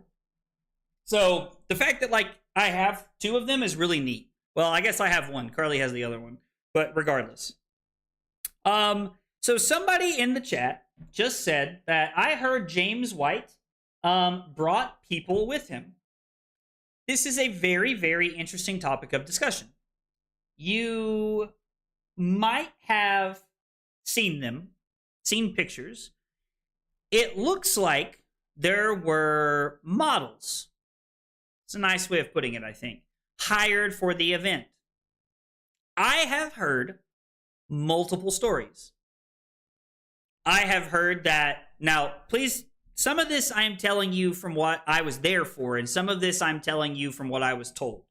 The rum tokens were handed out, and Carly and I were exhausted, so we left the party about 11 o'clock, I think. We got there at 8 and we left about 11. The rums were given out about 10:45-ish, and we hung out for a little bit afterwards. And I mean like a very small little bit. But these like 7, 8 women, I don't know, showed up, and they were wearing nothing but like it was swimsuits basically. But like a couple of them were wearing like high heels, like thick high heels. And they were dancing, there were pictures being taken of them, like they were the only people in the pool for a few minutes. And so at one point, somebody told me they were prostitutes. I don't know if that's accurate. It's also worth noting that prostitution is legal in Singapore. So it's not like anybody broke any laws, I don't think. We left right after they got there, so I didn't get to hear about how any of this unfolded. The part that I've told you till now, I was there for. I experienced, I saw it with my own eyes. The girls were there. I was told that James White did not do this himself, and he was very, very mad that these women crashed the party. I don't know how much of that is true. They could have just been models. They could have actually have just been models who were paid to come hang out and like take pictures and like, you know, make the party cooler, I guess. I don't know. But I was told that this was not a James White doing kind of thing. So I don't know what happened. I don't know officially where that falls, but I was told that James White was very mad and they ended things very early. The party was scheduled, the beach party was scheduled from like 8 to 2, and I was told they were kicking people out at like 1 o'clock in the morning. Again, I wasn't there. Take it for what it's worth. So anyway, I'm not going to spend a lot of time harping on that because I don't think it's worth it, but you guys now know as much as I do about the beach party and what happened with the models that showed up. So anyway, we talked about the rum. We've got some cool things I want to talk about. I was given this weekend. It is a capybara. I don't know. It's pretty neat. And it's got a headband on it, which I'm going to be honest, I think I just noticed for the first time. It's a capybara with a headband, which is pretty neat. Darkodius, like, you heard me, bro. That's everything I talked about. Unless you're talking about the capybara, and then yes. So this was given to me by Stephanie, I think Stephanie. I feel so bad I forgot her name. It says Steph on here, so I think I'm correct. Okay. Somebody who hangs out in the chat, Sonny or Svetazar, him and his girlfriend are both judges, and Svetazar could not make it to Singapore. So she was there, and she gave me this capybara token, and she signed it from Bulgaria with love, Steph, which is cool because Svetazar gave me a really cool courage token from Bulgaria when I met him in London. So this is like really cool to like add and like have in my personal collection. I really like this a lot. I also received 3 of these gold tokens. Well, let's try to show. Let's do one. Let me show you guys one here. I'll show you guys one. So I was told that this is the official, unofficial gold token of Singapore, which is pretty cool. So I really liked like getting these tokens. They're really cool. I have 3 of them. People were nice enough to give me a few of them, which is really, really cool. Also, the other funny thing is that the sleeves, some of the sleeves I've got, it says, "Do you have a minute to talk about Flesh and Blood?" And it's like a judge talking to a bird, which I think is pretty funny. This came on the back of the capybara token. And then I also received another really, really cool sleeve from somebody I sat beside. And it says, "This game is too hard." It's got a cat on it. Like, bro, how cool is that? That's awesome. I don't know. I really love the custom sleeves and like the custom tokens that everybody makes. I think they're really cool. I just enjoy like seeing it all. And like, you know, the fact that like people want to share that with me is really fun. I really enjoy seeing all this kind of stuff. Let's see. Here we go. This is a token that was given to me by Adya. So you guys may know Adya. He is from Indonesia, I believe. He does YouTube videos. His name is Moss Blue Main. He gave this to me. Gave me a signed gold token by the artist, which I think is pretty cool. So to have it signed by the artist is really fun. Apparently, it's a local artist for Adya, so I thought it was pretty cool that. Like, I offered to buy it from him, and he was like, "No, dude, it's for you." So I thought it was really cool that he was willing to give that to me. And then Adya also gave me a compounding anger. You can actually see, like, the start of his, like, YouTube name on the sticker right there. But it's, like, one of those EA compounding angers, which, like, I was going to buy a setup from him, but I don't, like, play this card, and I'm not really playing a lot of Cinder anymore. So, like, I told him, I was like, no, I was like, dude, I was like, you know, like, I don't really want to buy them. And he was like, well, take one. And I was like, no, like, I'm not going to just take this from you. It's like a $40 card. And he was like, no, please, just take one. So anyway, he gave me one of those, which is really cool. I'll probably put that in my Cinder deck just as like a keepsake just to have from him, which I thought was pretty cool. And then these, I think these are really cool. These are the Gravekeeping promos. I have 3 of them. We're just gonna do them like one at a time though. I had never. I'm like really struggling with the camera if you can't tell. You got one of these for coming to the beach party, and I thought it was really cool. So yeah, like getting the gravekeeping just for coming to the beach party is really, really cool. And I got two of them, one for me, one for Carly for the tickets, and then I bought a third one from somebody at the venue. So I do have all three of them, which is kind of nice. You also got a treasure pack for hanging out. Just for going to the beach party, you got a treasure pack. Opened a cold foil EA dead threads in my treasure pack, which is pretty funny. This is actually the second one I opened this weekend. So we're gonna talk about the fact that I opened 2 EA cold foil dead threads here. All right, we're gonna talk about this here in just a second because I got a lot of things to talk about. There's still a lot of things on my list that I brought to talk about that we haven't covered at all. So we're gonna keep going here. All right, let's see what we talked about. We talked about the food and how delicious it was. We talked about the Pro Tour, the calling. We talked about the beach party, the exclusive tokens, the tokens that were given to me. All right, so we've got 3 big things here left on my list that I want to talk about. And I wasn't kidding. There's literally so many things I had to make a list. Okay. Hey, let's go. Rose, 1 month of big support. Rose, thank you so much for the 1 month of big support on YouTube. I really appreciate that. It means a lot.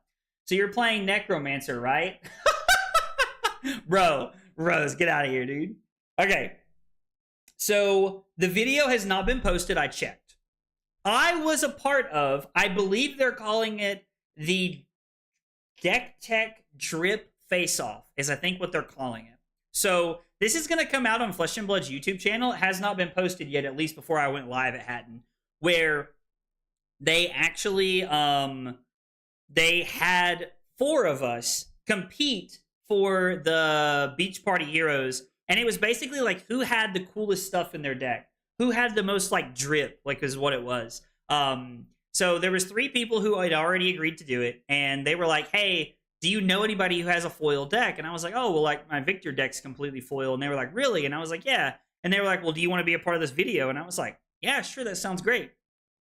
So we sit down to do this, and I'm thinking, okay, like I've got like, you know, rainbow foil commanding conquerors that are worth some decent money. I've got rainbow foil E-strikes, like my Crown of Dominion is a cold foil. Like I'm just thinking, okay, I've got some pretty cool stuff here that like lines up pretty well, right? Bro, when I tell you that I was embarrassed, I mean, when you all watch this video, I'm begging you, please go watch it. I was embarrassed out of this video. It was sad. It was crazy the amount of like bling and like drip that people have for their decks. It was honestly really cool to see. I'm glad that I was a part of it. Nothing else because it'll be hilarious to see like how bad I lose, and to it was really cool to get to see like all of the time and effort that some people put into like being able to make their favorite decks look cool.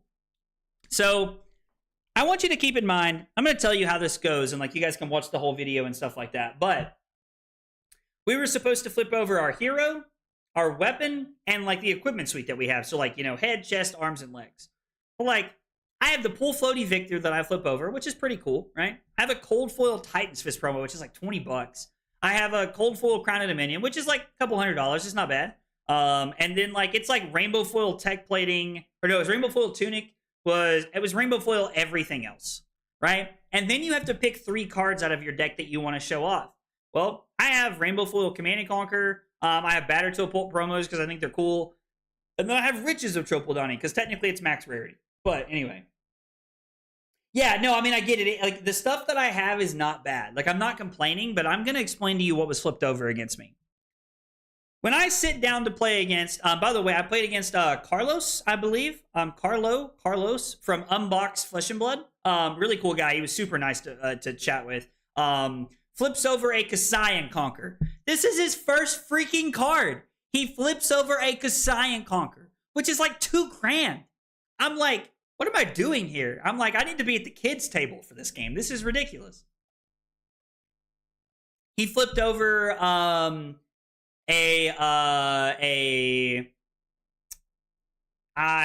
can't remember. It was a Cold Foil Snapdragon Scalers. He had a Marvel Action Point Amulet for Prism. He had a Marvel Action Point amulet for Prism, which was like cool. There's another like $800 or however much they are. I can't remember what else he flipped over. He had the Rosetta Thorn Marvel graded, I think. Like, it was crazy. Dude, so, like, I just got rolled. Like, absolutely rolled in this event. The people before me, the first guy flips over a play set of Fable CNCs that he's been playing with all weekend, which is, like, psychotic to me. Super cool guy, by the way. Like, I got to chat with everybody. There's a funny story that comes from this. I met somebody named Lee this weekend that we're going to talk about here in just a minute. But we're gonna talk about Lee, and like he has a whole like little side quest story here that we get to share with you guys. Okay, so Fable CNCs. He flips over Marvel Codex of Frailty. Can't remember what else he flipped over. Oh, he flips over a EA 9.5 graded tunic. The fuck? Like, are you Jeff Bezos? Like, where are we getting this money, bro? He flips over an EA 9.5 graded tunic. And I'm just like, bro, this is crazy. So anyway, like, and then Lee, the other guy, flips over, he has apparently, I don't know how true this is, but Lee told me he has the only play set of signed first edition LSS stamped from the Nationals in 2023, Herald of Eruditions. He also had like cold foil Genesis, I think, or cold foil Arclight Sentinel. Yeah, he had like first edition stamped Footsteps. Like, he had a lot of really cool stuff. So anyway, like this, like, you know, these people could have like paid off my mortgage with like the shit they flipped over. It was ridiculous, bro. And so they flip over all this cool stuff. I lost, obviously. Like I lost. I think it went to Carlo, I think is who won. Like, it was really cool to, like, see all the stuff he had and stuff like that. So, but yeah, he had, like, all, like, they all had all this cool stuff. So, I get a participation pack from this event, a treasure pack, just for playing, and I open an EA Cold Foil Dead Threads. So, like, I opened 2 EA Cold Foil Dead Threads that weekend. I sold one of them to a vendor immediately. But yeah, I opened 2 that weekend from treasure packs, which was really cool. So, Lee. We're going to talk about Lee for just a second here. You may know Lee as the Mask of Momentum guy. That is what I was told a lot of people know him as. I don't, like, he told me where this comes from, but I was told that you may know him as the Mask of Momentum guy. So, Lee has like 11 Mask of Momentums or something like that, or like 13 or something crazy. He collects them. He has all these Mask of Momentums. And he, no, it was not Peter. It's not Kadachi for one, or not Mask of Momentum YouTube channel. It's not that guy. He did tell me that he has asked Peter to give up his YouTube name, and he won't. Like, Peter won't do it. I did get to talk to Peter this weekend. Peter's also really cool. But, so, what was I saying? I'm having a stroke right now. Some biddies, you say? Oh, yo, let's go. Rose with a $2 super chat. Just play more Fables. Yo, what is this, bro? What is this? Rose, thank you for the $2. I really appreciate it. It means a lot, Rose. Thank you. Yeah, I cannot remember where I was going with that. Okay, yeah, so anyway, so Lee, he loves Mask of Momentums. He had a specific package this weekend that he was playing in his Syndra deck. He played Syndra at the PT and in the Calling, I think, or maybe it was just the PT, I can't remember. But he had a package that he literally, and for all children watching, please mute for just a second, he called the Fuck You Slippy package. It was 11 defense reactions in the sideboard of his Syndra deck and 2 snags. I'm going to repeat that for anybody who didn't hear me. It was 11, like 1-1, count them, 11 defense reactions and 2 snags. Now, he told me that every time he sat down and played across a Syndra, he rolled him. Or not a Syndra, a Slippy. He rolled him. Which, like, to be fair, I mean, like, I was asking him about it at the beach party, and he told me, he said, there's normally one deck that I hate to lose to. And he said, all I do is jam my sideboard for that. And I was like, okay, respect. Game recognized game, bro. So he played 11 defense reactions, and he played 2 copies of Snag, which is wild. Like, absolutely insane. But he did say he beat every Slippy he faced, I'm pretty sure. I think he told me at the beach party. So it's pretty interesting to see. Now, the funny thing that brings this all together is the day before this, on Saturday, I talked to somebody who was playing Slippy, and they were like, I just played against a Syndra who said they had the fuck you Slippy package. And I was like, what? And he was like, yeah, it was crazy. It was like so many defense reactions. There were snags. And I was like, wow, that's interesting. And I was like, did you win? And he said, no, of course I didn't win. I got rolled. And I was like, okay, well, fair enough, I guess. Like, it works. I mean, if you come to beat one thing and that's what you beat, like, I guess it works. Lee takes my deck and then gets the story. 10 out of 10. I love this story too. That's so funny. But yeah, so it was like Lee was super funny. If you know Lee as the Maska Momentum guy, Lee told me that he has like 11 or 13 Maska Momentums. And he said that the lady who did the Maska Momentum art lives in Russia. And apparently it's very hard to get cards to her to get them signed. So he is working on having the only signed Maska Momentum in Flesh and Blood. Because apparently there's like none, is what he told me. Again, like, take that for what it's worth. Like, I believe him. He sounded very, very like driven about the whole thing. But he said he's having to like ship cards to Poland, have somebody pick them up, ship them to the lady, have her sign them. The lady ships them back to this guy. The guy takes them back to Poland and then ships them back to Lee, which is like wild.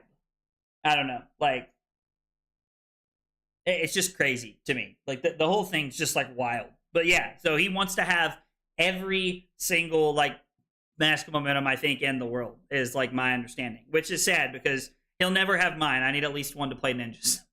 But yeah, so he wants to have the only sign, and he played the FU Slippy package in his Cinder deck this weekend, which is really neat. So also had a chance to catch up with like, you know, like I had a chance to, I had a chance to catch up with like Lee, John. You guys probably know John is Lupine Fiasco on YouTube. And we were able to just sit and chat, which was really cool. It was really neat. So I really enjoyed being able to sit and do that. I will say, I did have a chance to sit down and chat with John and talk about the content creator, like, you know, like grant thing they're doing. I'm going to be honest. When they did the keynote Friday night, I was fast asleep because I had like barely slept and I was exhausted. I was fast asleep. But that content creator grant thing they're doing is really, really cool. I really like this. I think this is a very, very good incentive to get, you know, like smaller creators, like, you know, into like doing this like cool, innovative content. And it's really, really fun. I like this a lot. There's a Reddit thread about it if you haven't read anything about it. It is really cool. Do I get Wingstop or Jersey Mike's? Wingstop. Always Wingstop, bro. I love Wingstop. Yeah, but it's a good way to keep people from stop talking bad about LSS. Are people talking bad about LSS that I've missed something? Did I miss something? Like LSS is like doing something about, oh, are we talking about how like a lot of content creators feel like they kind of get like shafted by like LSS? Is that what you mean? Yo, being out here with Jersey Mike's, bro, dude, Wingstop's where it's at, dude. Wingstop's where it's at. But anyway, it is pretty cool. Yeah, like that's what I'm saying. Like, are you saying that like you think the grant is a good way to like keep people from feeling spited by LSS, like content creators in general? Is that what you mean? I'm just curious to hear your thoughts about it more. Yeah, so I don't know. It's pretty cool that the grant for like content creators is pretty cool. So if you don't know what that is, LSS is like pretty much taking like open submissions, I think, and they're going to grant 5 content creators $5,000 a piece to like upgrade their setup, their like everything that they want to do, and so that they can produce better, higher level content, which is really, really cool. I don't know. So it's kind of cool. Like, I like seeing stuff like that. I saw a very interesting comment on some of the Reddit threads that like there's a few people they hope it doesn't go to, not because they don't like their content, but because they feel like their content is already like production level quality. So it's like, why would we increase it? And I'm like, I can kind of see that, but either way, no matter what they choose, I'm here for. It's just a way for LSS to fluff content. I mean, LSS make like if LSS is saying, hey, we're gonna give 5 people money to make Flesh and Blood's content look better, like that's them like putting up or shutting up, and I think like that's them putting up in this situation. So I don't hate it, to be honest. James White said it's for people that don't talk bad about LSS. I mean, if that's the case, then I probably won't be on the list because I've criticized LSS in the past. Like, I don't think they're perfect, and like they need to. There are things that they could improve on. So like I don't know. I'm assuming that we're taking this a little out of context when you're saying that they're saying that like it's only for people who don't talk bad about LSS, because like I'm assuming we're taking this a little out of context, but we could not be. Let's give the grant to Agrablaze so he can have the ruby plated headband. LOL, bro. We're going to talk about the ProQuest changes here in just a minute. We're going to talk about that here in just a minute. I wonder how Mask Momentum wants to ship everything from here to Poland to Russia, where none of the neighbors are safe to transfer to. I have no idea, honestly. I have no idea.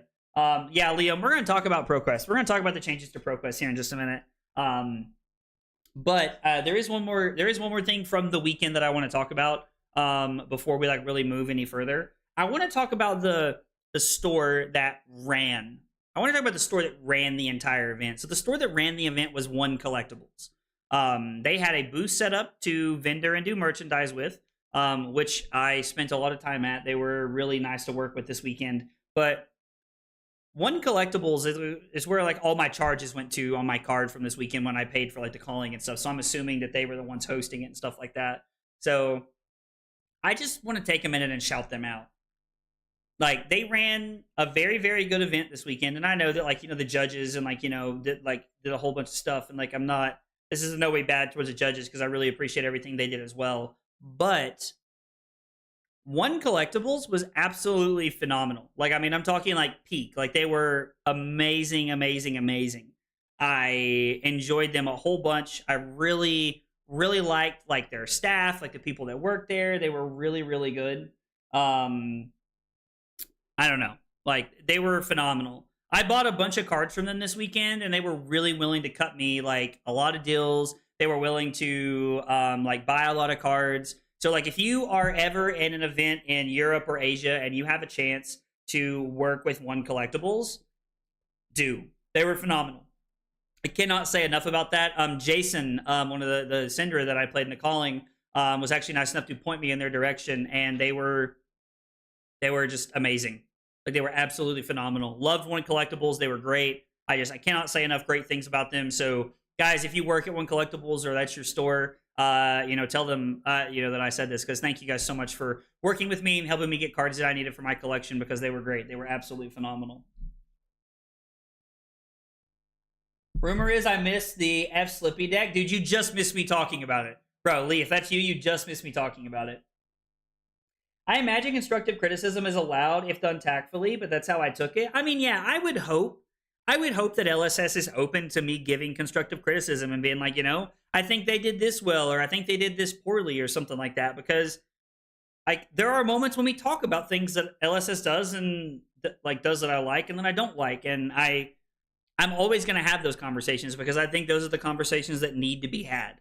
In a lot of ways. So I really hope that that's something we continue to have and talk about. So yeah, let's talk about ProQuest changes. This is one that I think has taken a lot of people by storm with.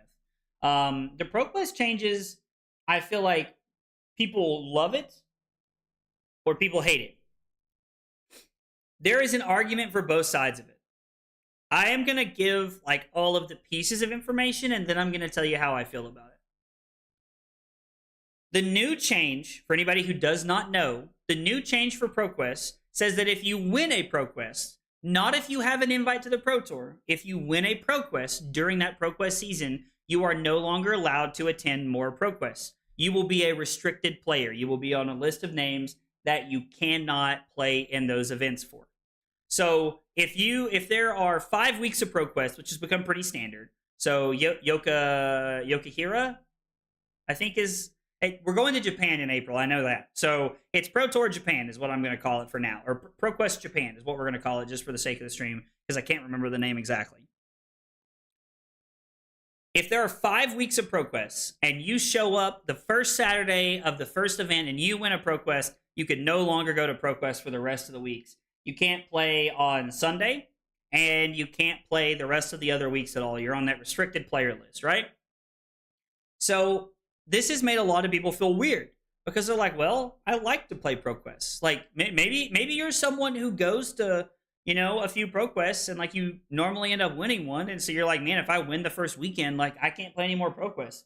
Yokohama. Thank you, Brian. Yes, it is Yokohama. Thank you very much. But yeah, so I think that a lot of people are like, like they feel pretty like slighted because they're like, normally I win a couple ProQuests and it sucks that I can't go and play and get pile in the car with my friends and like enjoy the camaraderie of like hanging out even though I've already won a ProQuest. And I am someone who's done that. Like the first time I won a ProQuest, I was playing Aurora. The next weekend after that, I took Victor to a ProQuest for fun and won. So like I wouldn't have been able to play in the next one with my buddies. Which is interesting. So there's a lot there, as far as like why people are upset about it. And I think I understand why people don't like the changes because it means that you can't go and, like hang out with your friends and you don't get to like, grind those games after that anymore. Like you win a ProQuest and you're done and it doesn't really matter. So that kind of sucks for some people. The other side of this coin is that if you win a ProQuest, that means you're done. So if you are a player who is good enough to normally win a ProQuest every single season, that means that after you win, you're opening the door for other players to be able to go and to be able to like have that chance to win, right? So a lot of these players who maybe make it the top 8, or maybe they're just outside the top 8, now these players are in the top 8, or now maybe these players are winning the event. And so it's opening the door for more people to be able to go to Pro Tours, which personally I think is a good thing. But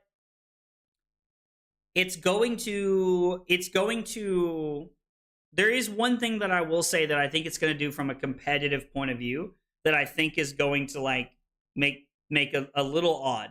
I think it's going to make people feel I think it's going to make people have like an overinflated sense of confidence, if that makes any sense.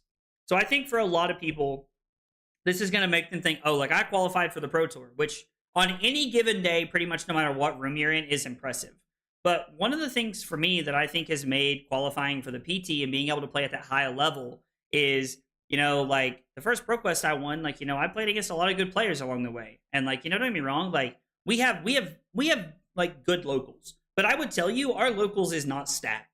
Like, our locals is not stacked. We have very, very good local players within 3 hours of us, but, like, I'm not walking into a room where there's, like, 5 top 50 ELO players in the world in our room. It's just not happening. So it doesn't happen to me very often. We have good locals, but we don't have, like, stacked locals by any means. We have a lot of very good, solid players, though. And so, like, I beat a lot of good people. And so, like, I think it brings up this, like, interesting debate of, like, oh, like, are people going to feel like this self-inflated confidence for no reason because they won a ProQuest? Maybe. I don't know. It's a very interesting conversation to have. The one thing that I will say that I don't like for people who win a ProQuest is that it makes it hard to get promos. I am someone who likes to go to 3 ProQuests or more a season if I've already qualified because I like to be able to get the promos and I like to be able to play like I just like to get the promos, to hang out with my friends, like like the coming in first or second mats is really cool. But ultimately my goal every season is to win a ProQuest. And then I go after that because I like the camaraderie and hanging out with my friends. But if like I'm just gonna shoot you guys straight. I like the change. I think it's a good thing. I understand that there is some downfall. Like, if I go out and I win my first ProQuest, I'm going to Japan, and I probably just want a gold foil. The rest of the downfalls, I can learn to freaking live with. Like, that's just my opinion. I would rather other players be able to play at that level. There is something so satisfying and so much fun about playing at the Pro Tour. Like, just being there. Just saying that I got to play at Pro Tour London and Pro Tour Singapore is so much fun. Like, literally, the slogan, play the game, see the world, which I've kind of like, changed around a little bit to make my own thing, but it's so much fun. Play the game, see the world, make some friends, dude. Like, that is the truth. And I absolutely think this change is for the good. I think this is a positive change. You're giving more people a chance to get to play at these big events, which I think all of us should be able to like work and practice and get there towards. Like, so it's I think it's ultimately a good change. I've seen a lot of people very conflicted and very frustrated about it. I will say the one thing that I think is cool is that they said if you've won a ProQuest, not if you have, not if you've like qualified for the Pro Tour. So like last season, for example, like when I finished 14th at Pro Tour London, I had already had my invite to the next, like, you know, to PT Singapore. So it's like, had I not been able to play, that would have sucked. But I went to like 2 or 3 ProQuests and I won one of them. So it's like, it's cool that I got to go and still experience that. But at the same time, I had my invite. I'm a believer that like we shouldn't just be out there like snagging invites from people. That kind of sucks. And the only reason I didn't feel bad about it is because I had my invite in the finals. And so the guy that I beat, it got passed down to. So I felt a little bit better about that. But I don't know. I think it's a good thing. I will agree it's going to suck to not be able to get promos. A great example is Batter to a Pulp. I have 3 copies of Batter to a Pulp just from playing in ProQuest. If I win my first one to play Batter to a Pulp at Singapore, I'm spending $100 on those cards, like, or more, just to be able to play them. So that feels kind of bad. That does feel kind of bad, like getting the promos aspect. But again, the good outweighs the bad, and I am a firm believer of this. Firm. Wait, just got the art? What art did you just get? Problem from a random thumbnail spoiler? Wait, what are we talking about? What are we talking about, Lip? Yo, if you have promos or something, please post them in the Discord. ! Discord. I'd love to see them. Would absolutely love to see them. You posted them on Discord?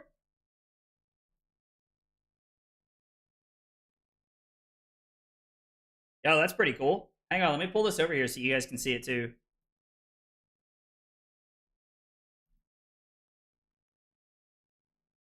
Simon Dominic. Mastery Pack Guardian.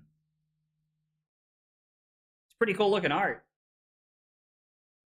Oh, it's the legendary boots, which means they're going to be for Jarl?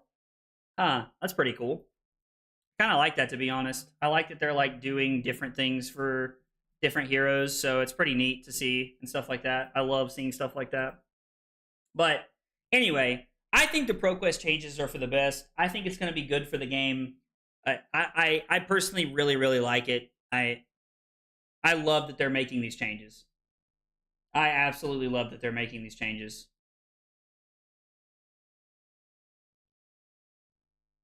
I don't know how you can say play the game, see the world, but you're effectively banned for a couple weeks for winning. So, Unirift, I'm going to be honest, like, I hear what you're saying, but I feel like if that's the way you're seeing that, I feel like you are looking through the decision in like a hole this big. Like, I'm having a hard time latching onto your opinion and liking it, like, really at all. I'm going to be honest. If I'm just going to be really honest, I think that's a horrible take, buddy. I think that's a really bad take. I play the game, see the world. Win a ProQuest, go to Japan. You want a $400 or $500 card, like a card you could probably sell sealed for $400 pretty quickly. You want a mat you could sell. You won money from going to a ProQuest. I mean, maybe not. Some ProQuests do and some don't. So, like, you are literally playing the game and seeing the world because of it. If my restriction of being able to win a ProQuest and go to Japan is that I can't drive 2.5 hours with some friends to plan another ProQuest, that sucks, and I hate that I'm going to miss that camaraderie, but, like, play the game, see the world is winning a ProQuest and going to Japan. Is winning a ProQuest and going to Singapore. It's winning a ProQuest and going to London. That is play the game, see the world, make some friends, man. Like, that is where that, like, lives for me. So I very strongly stand beside said. So I don't know. I like to play the game, and if I win the first local ProQuest, I can't go to another one. Sure, but like, I mean, Liam, I hear what you're saying, but like, you're winning a ProQuest, and then your punishment for being able to go to one of the biggest tournaments all year is that you can't play ProQuest for a couple more weeks and snipe wins from other people who could also potentially play the game and see the world. Like, I don't know. I don't know.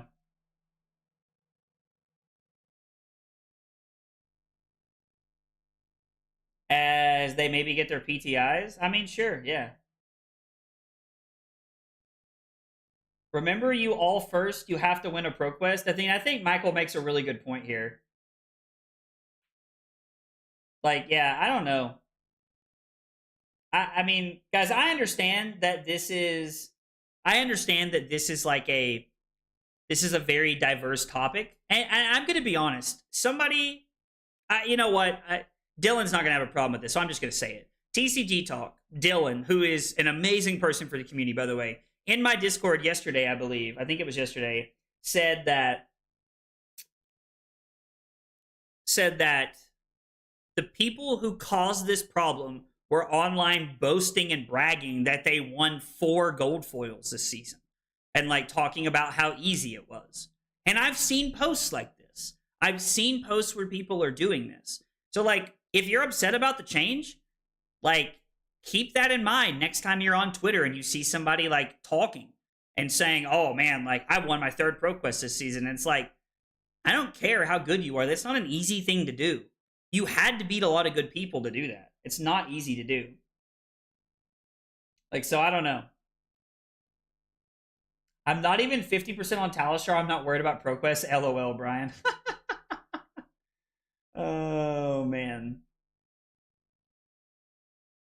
It just sucks for people who win the ProQuest. I mean, so, Liam, to that point, like, it sucks for people who win the ProQuest who can't just go and, like, farm other things, but it's better for the community as a whole.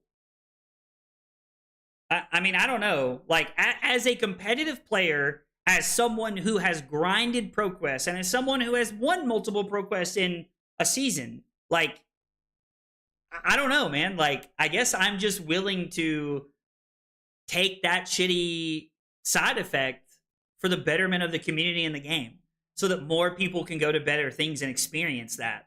I don't know.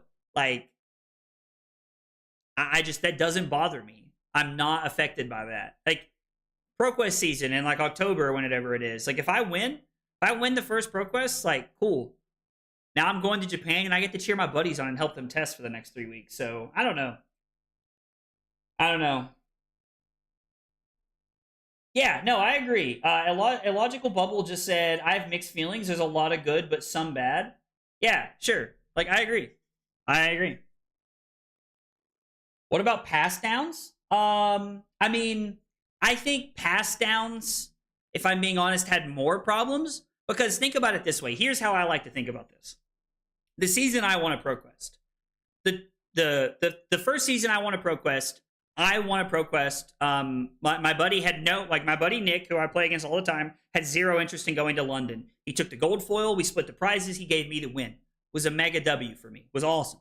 Massive weight off my shoulders. It was this amazing feeling to finally win a ProQuest for the first time ever in my life. It was it was awesome. I immediately went outside and called Carly and told her about it. It was so exciting.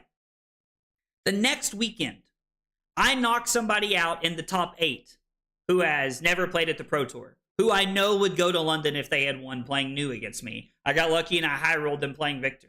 In top 4, I knocked out somebody who had played at the Pro Tour before but did not have their invite, so that was like their last chance to qualify. And then in the finals, I played against someone who had already locked up their invite with a ProQuest win. The finals were 2 people who did not care about that. Again, the pass down is cool, but like, you have to basically make it pass down. You have to make the rule to where it's going to pass down to whoever finished where next, not just to second. It has to go all the way down. I mean, I'm talking like if you finished 11th and you were the first person not qualified, you're going to the Pro Tour. Like, I don't think you can even make it like they're in top 8 there. I just don't think that's not great. Get good is all I hear. Yeah, I don't know. So like, this is a pass down because you're telling good players they can't play after they win one. I mean, again, I hear the negatives and I understand what you're saying. 100% I get it. For me personally, that is something I am willing to just take on the chin for the betterment of the rest of the community. 110%. even if that means people are winning gold foils and not getting, like, maybe they just want to win a gold foil. Like, if you don't want to go to the Pro Tour and you just want to win gold foils, being second place is never going to matter. So I don't know. Like, I did see the interesting scenario come up where Mara asked, what happens if I'm in the finals with somebody and neither of us want the win? The official rules, a judge commented and said that they think the official rules say that the prizing gets sent back to LSS and nobody wins the tournament, which is wild to me. So that's like a weird scenario that could come up. But again, the last thing I'm going to say about this, for me personally, I'm willing to take the negative for me so that the rest of the community can have a positive change. That's exactly how I feel about it. So, yeah, if double players concede, I was told that it goes back. That, like, if both players refuse to play the game, that the gold foil everything goes back. So anyway, like, I think that's all the time I want to spend on this. It's not like I don't want to harp on it. It's everybody has different opinions. I've shared with you guys my opinion. Take it for what you want. And, you know, if you have like very strong thoughts about it and you would like to continue this conversation, shoot me a DM, you know? Like, don't get me wrong. I'm not just going to sit and get into like an arguing match with you. But if you have thoughts you would like to share with me or you want to spend more time talking about, hit me up. Let's talk about it. You know, I'm open to other thoughts. I'm not just like, no, hiss. I'm open to hear what you have to think if you guys want to talk about it more. Almost no one is going to concede to keep playing ProQuest. I think that'll actually happen more than you think, Yasui, but I agree it won't happen as much as everybody's worried about. Pass downs don't matter if you won one, then your other objective is to block matchups and your friends to scoop them for free wins. Yeah. How was it to meet Federico? Federico was really cool. All the artists were really awesome. I really, really enjoyed my time getting to talk to the artists. I will say I took a lot of cards to get signed for buddies, and huge shout out to Federico. Federico, I think is how you pronounce his name. Huge shout out to Federico or Frederico. I can't remember exactly how you say it. But huge shout out to him for being cool. Federico signed 58 cards for me over the course of the weekend. I had people send me a lot of money to get cards signed, and he signed 58 cards for me, which is awesome. Nathaniel Heyman, I believe is how you say his last name. Nathaniel signed 33 cards for me. Like, it was crazy. A lot of cards that I got signed this weekend. Like, it was a lot of cards I took for people to get signed, so it was really cool. I will say the one thing that I'm a little sad about is I got so caught up in getting all my buddies' cards signed that I did not get my own cards signed that I wanted to get signed. So it's a little sad. But the one thing that I can take away from that is that, like, at the next event the next big event in Japan or in Philly, I'll probably be a little bit more selfish and tell people, like, hey, like, sorry, not going to take, like, I'll take a couple of cards, but not a lot because I want to get mine signed this time around. So, yeah. Himalayan. That's it. Thank you. Thank you, Lip. I appreciate it. All right. Let's take a look at my Victor deck from the PT and from the calling this weekend, and let's talk about things that I want to change. Normally I make a video about this, but I'm going to be honest, I have so much work to catch up on, and like we just got back. Carly and I got back at 3 a.m. like this morning, and like I'm streaming tonight. So I'm probably just going to do this while I'm live to let you guys know what's going on. Bro, when are you joining the card guys? Bro, Nick, the card guys have never asked, dude. I don't know, man. The card guys have never asked. I don't mean this in a bad way, but I don't get the sense that the card guys want me on their team. Like, it is what it is. So, shot you a DM on Discord for after the stream. Chris, sounds good. I appreciate it. Looking at my equipment suite and looking at like my 46 card main deck, there's only one consideration I would make, and it's to cut Wallop for a Clash of Might. I really liked having Wallop in my deck this weekend. Clashing with a 5 matters a lot more against Syndra than the 4 does, so the 5 could be very relevant, and that did come up one time against the Syndra this weekend.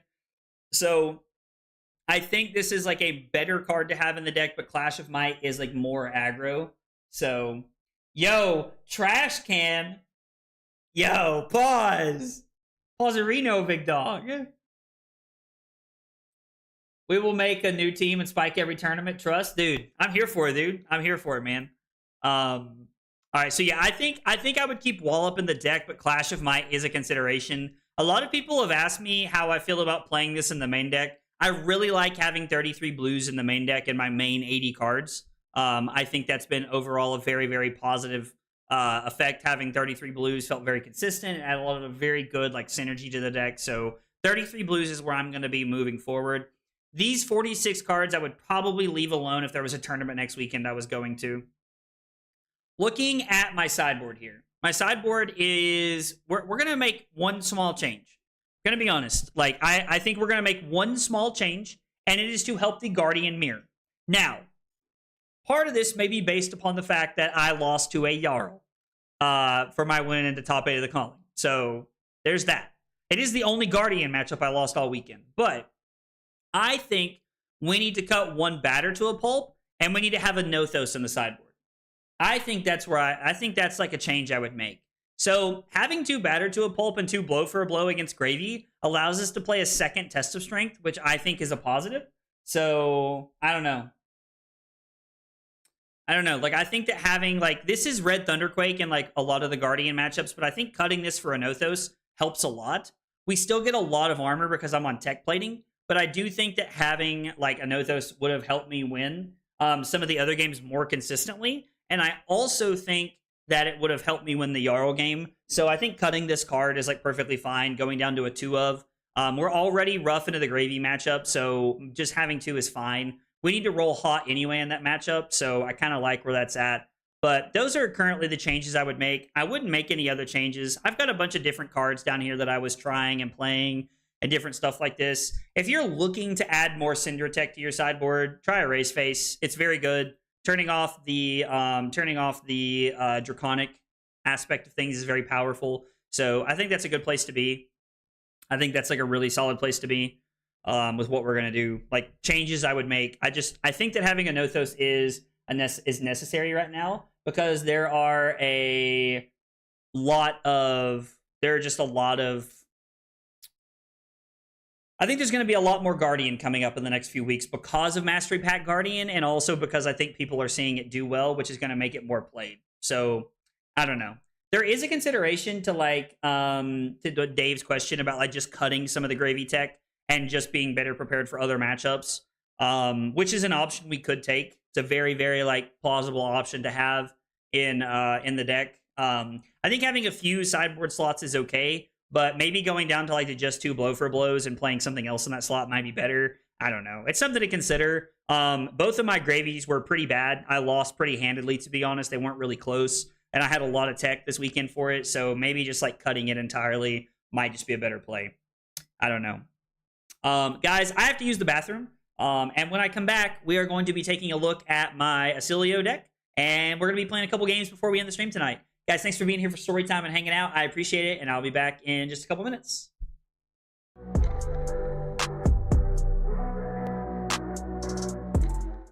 Kyle requested 5 subs of water. Fucking weeb. It was not water. That was not water. Oh, here, have some water. I was lied to. The lies. Yo, only 4 cups? Listen at this man. That is 4 full cups, Cusco.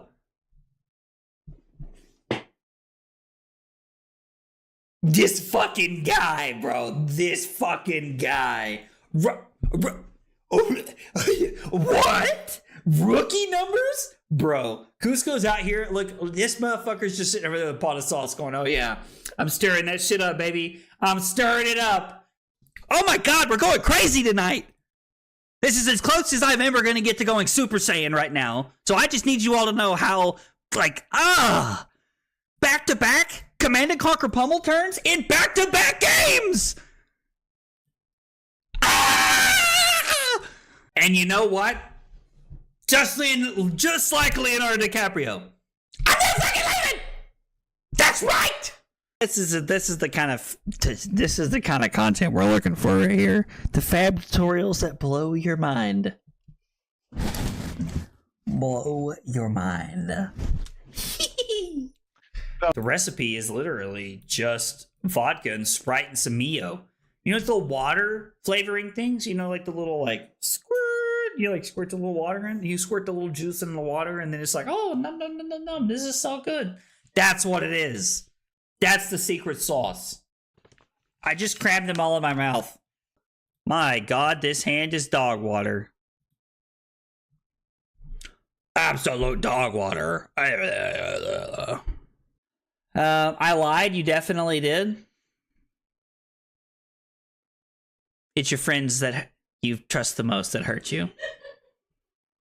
Can't even get my words out without laughing. Fuck. Dude, Call of Duty? Bro, look, dude, I'm good. I'm not even that drunk, Diablo. Dude. Ugh. Make you want to kick a fat kid at Kmart, you know what I'm saying? Am I like, who's your daddy when I walk into a room? No, absolutely not. Oh yeah. The more tired I get, the more. Okay, short break, and we're back.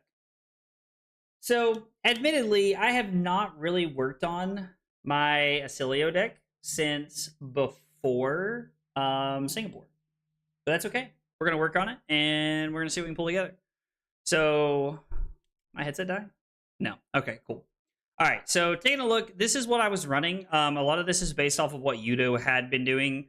We're on 6 blasts, which I think is pretty good. And then we're on a lot of our instants here that we've been running like normal. So a lot of this is pretty standard stuff, I think. The one thing that I think is kind of spicy is the fact that we're on 2 Command and Conquers in the sideboard, which I don't hate, to be honest. They kind of help in some matchups, like when you need to like offer disruption back to your opponents.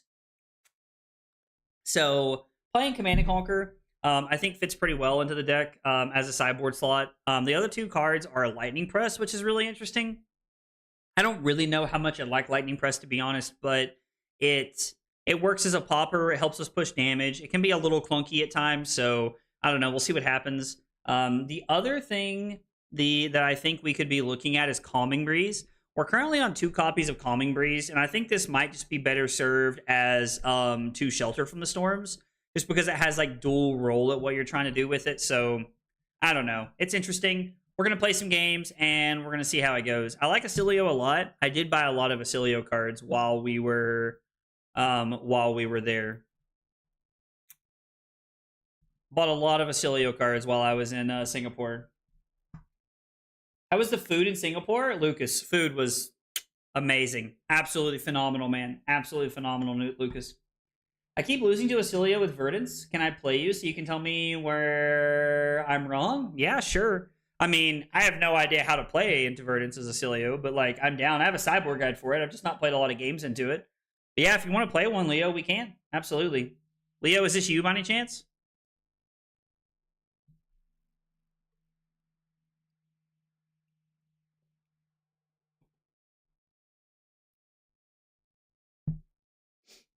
Let me look and see what our sideboard plan is into.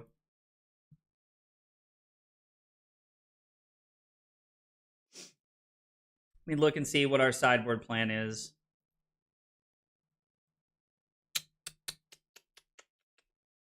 Verdance. We want to go first, which is we're not doing, which is not great. We are not on Shark Charmers. We're on Lightning Greaves. We're on this. We do not want Burn Bears. We do not want Calming Breeze or Commanding Conquerors. We do want Magnetisms. We want Fries, it looks like. We want Glyph. We want Press and Null Shock. No Sigil and no Sink Below. We're just all in on the combo plan here, I think, is the plan. Yep, I think we're just full locked in on combo and just trying to run them over. And we'll see what we can make happen here. We'll just put the Sigil of Lightning into play. We can potentially draw something pretty good off the blast, so...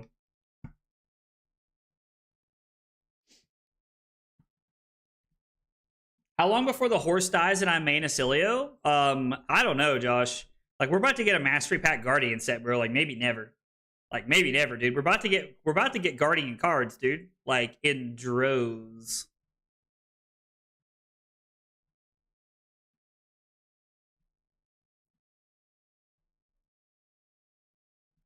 Damage or life? I mean, it's the most value you get out of this card, so I think gaining life is incorrect. I think we're just going to play this. I mean, we don't really need it, so maybe we're just supposed to, like, hang on to it here.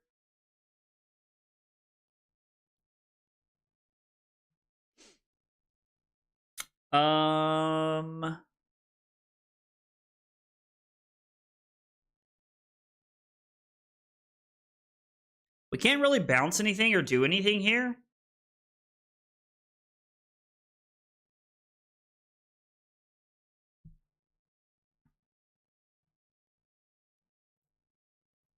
I mean, I guess we can just Arsenal the Blast here. I had hope. I mean, don't get me wrong. We're going to play a lot of Oscilio. We're going to play a lot of Oscilio over the next few weeks.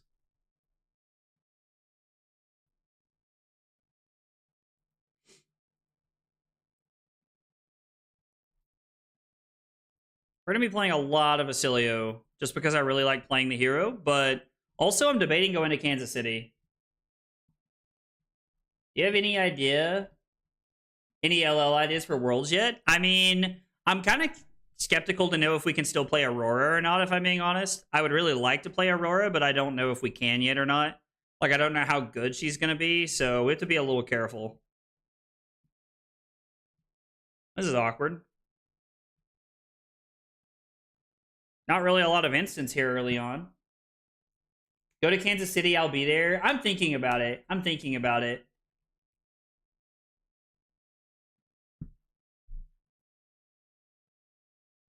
But yeah, Donald, it's probably just going to be, like, it'll honestly probably just be, like, me playing Aurora in LL. We just want to put the glyph on the bottom, I guess.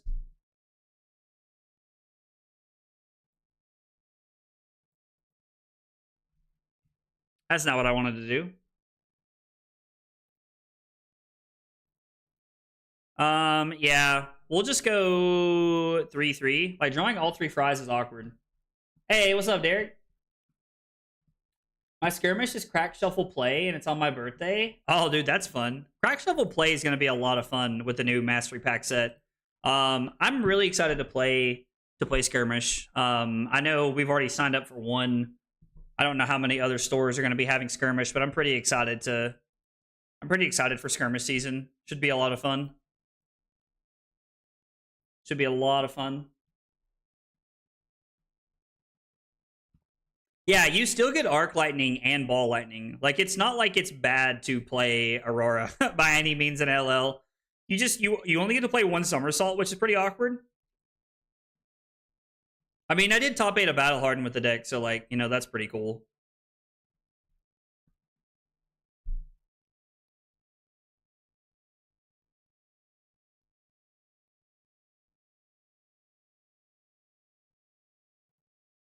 I mean, I guess let's cycle this away.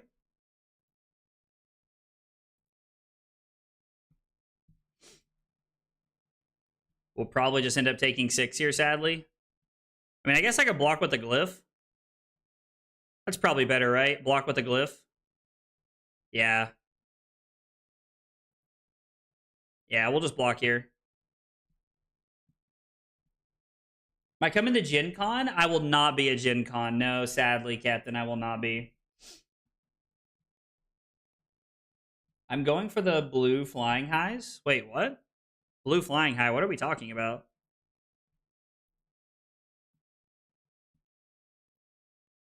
We're going to go Comet Storm, target them, and then we'll activate this to come in for 6, and we'll draw a card to set up for next turn, which is pretty good. Oh, for skirmish? Is that a promo at skirmish? I don't even know what the skirmish promos are. Also, Crack Shuffle and Play. I'm interested in the fact that I heard our locals that your original pool is bad. You can try and gamble with 3 new packs. Oh, really? That's kind of cool, Michael. That's pretty fun. I mean, I like all the promos they'll give me. If they'll give me promos, like, I will take them.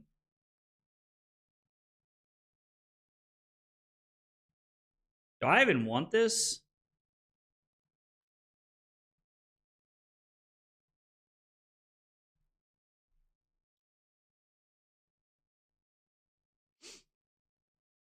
I mean, I guess this could be okay. As like an extra shock for next turn, maybe? I don't know. Would have much rather have Arsenal that Mind Warp. Ooh, they're on channel, the Millennium Tree.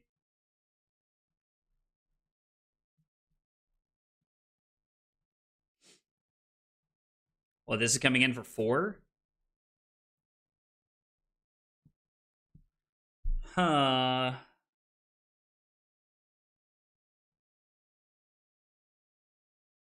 They have AB4? Jesus.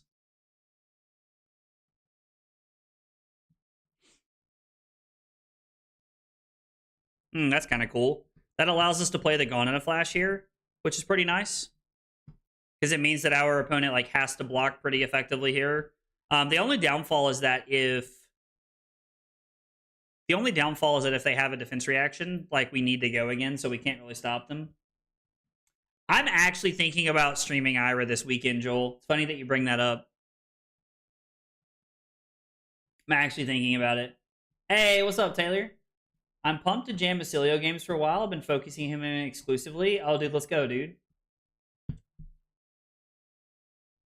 Ball lightning and plunder runs. Ooh, plunder runs for Somersault is something I hadn't considered.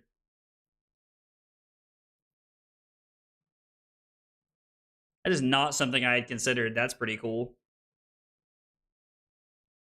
Break the combat chain. Activate Volzar.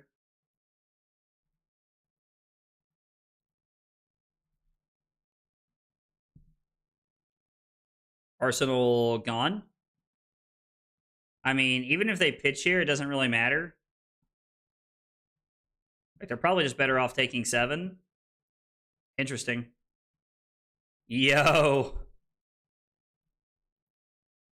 That's a cracked draw. This hand's not the best.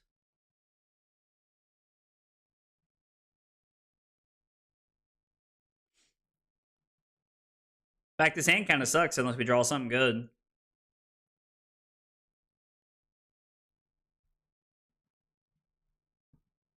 For everyone, only wizards can wear pajamas. That's funny.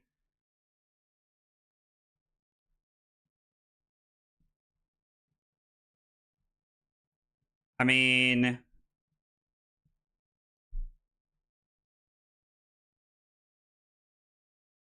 we're probably just supposed to take this. They're going to go to 34.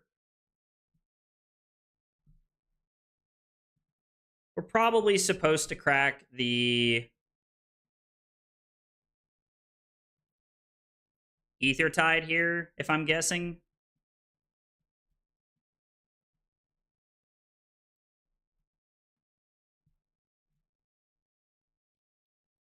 So, what does our turn look like?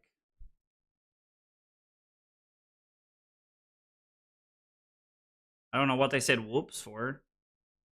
If I go Flittering Charge, blink to have 2 action points.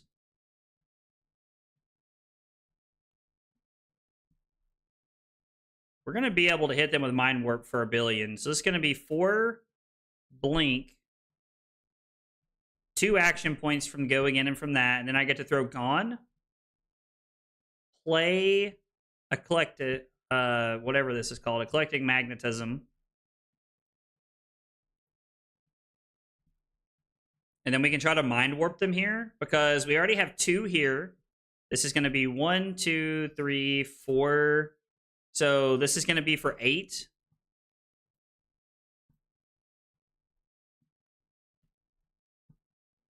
I don't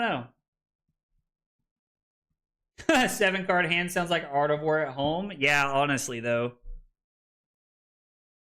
Well, I hate we're going to let them filter, but we don't really have a choice here.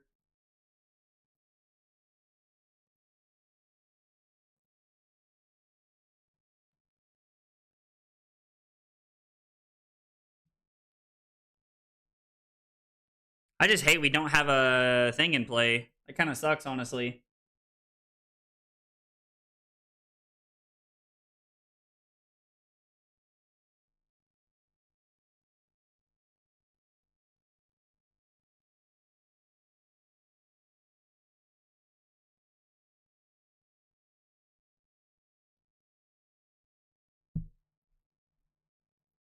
I think we're supposed to keep our arsenal, if I'm being honest.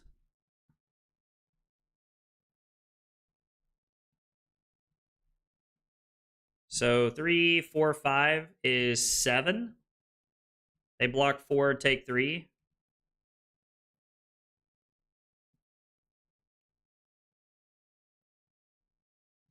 Yeah, 3, 4, 5. We get to pitch here, and then this is Mind Warp for 7. If I'm counting correctly. It's been a while since I played Oscilio, so I might not be.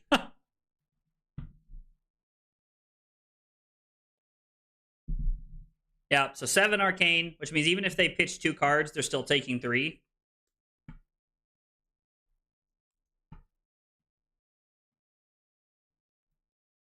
I mean, sure.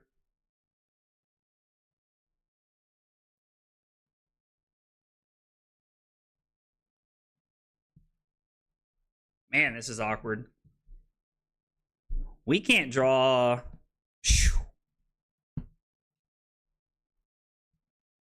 We can't draw anything to save our lives right now, guys. This is crazy. Like, I don't know where these instants are in our deck, but they are, like, hiding.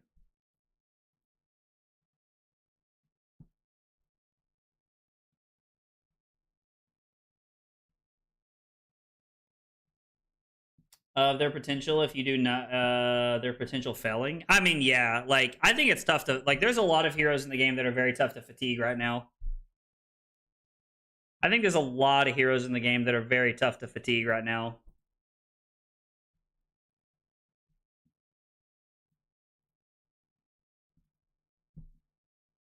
Just throwing Gone in a Flash for 7 is probably fine. Debating if I want to pitch this.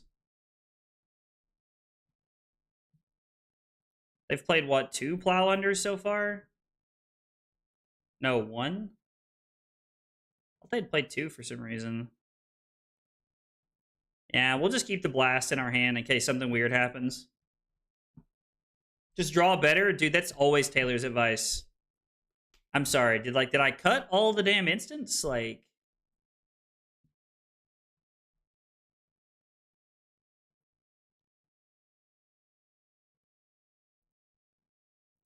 this is crazy.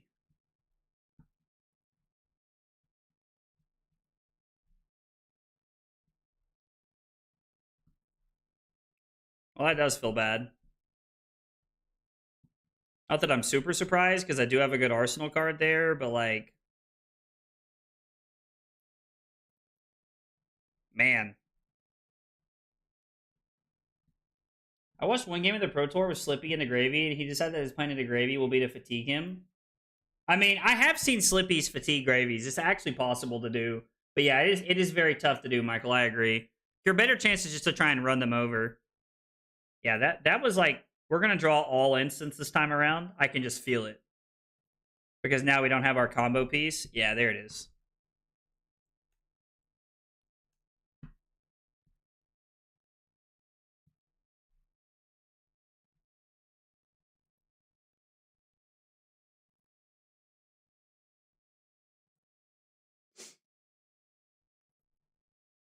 So they're going to go to 21. I'm going to fall to 14. We're probably just cycling the lightning press here, right?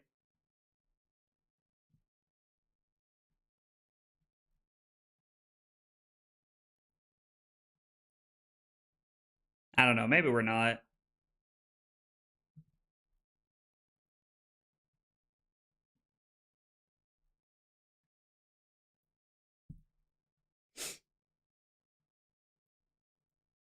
We're going to attack for 4. We're going to force our opponent to have something. I mean, I think I'm just going to go ahead and play the press, right? Actually, I don't think I want to, because I can just cycle it away if I need to.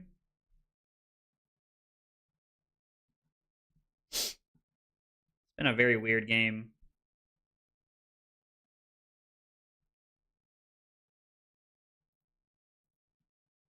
We'll pick up our... We'll go ahead and pick up the channel.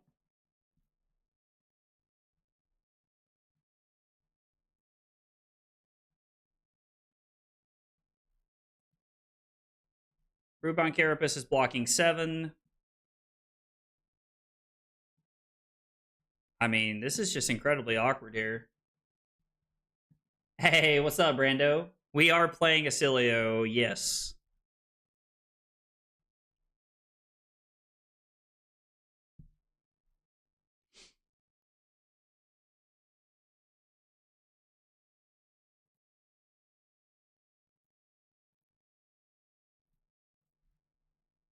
We'll just go ahead and force a card from their hand. I know that they're probably just going to block this anyway, but I think we're just supposed to force a card here.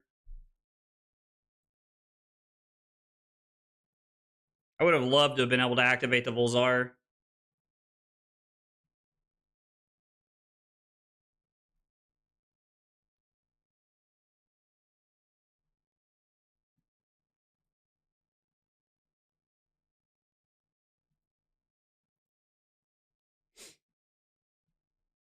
I mean, this is just so, like, this whole game has been so weird. Our draws have been very interesting. Also, I like to think that Majin said on the Breakpoints podcast about the direction in which Wizard class is heading. Oh, yeah, dude. Majin had so many good things to say.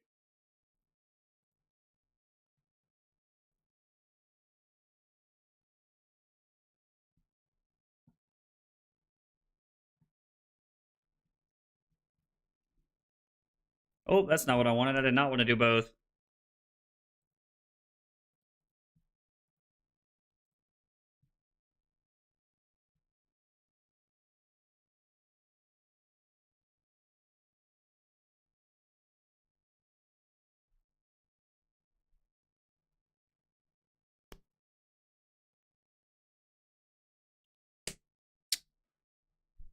Oh, interesting. I'm very surprised that they were willing to give me a card there. I am gonna force a card though. Like I'm gonna force them to give me. I'm gonna force Leo to give me a card here. Majin knows Wizard better than most people, I would say, on the planet that play this game. Yeah. And then we're just gonna arsenal the magnetism.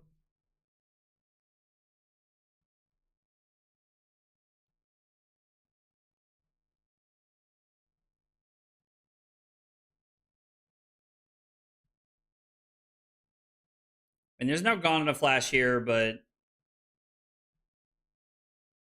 we get to play Sigil of Brilliance, play the Blast to Oblivion. Yeah, I mean...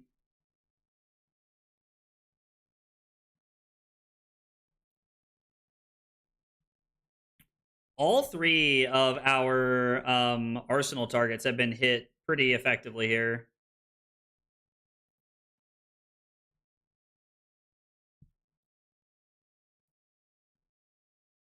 Going to 1 feels like such a mistake. Like, such a mistake.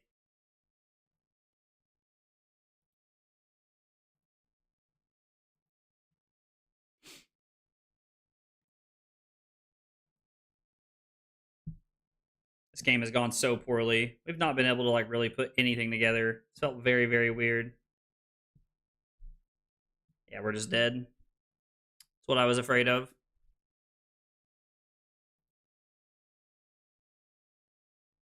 Yep. Oh, well.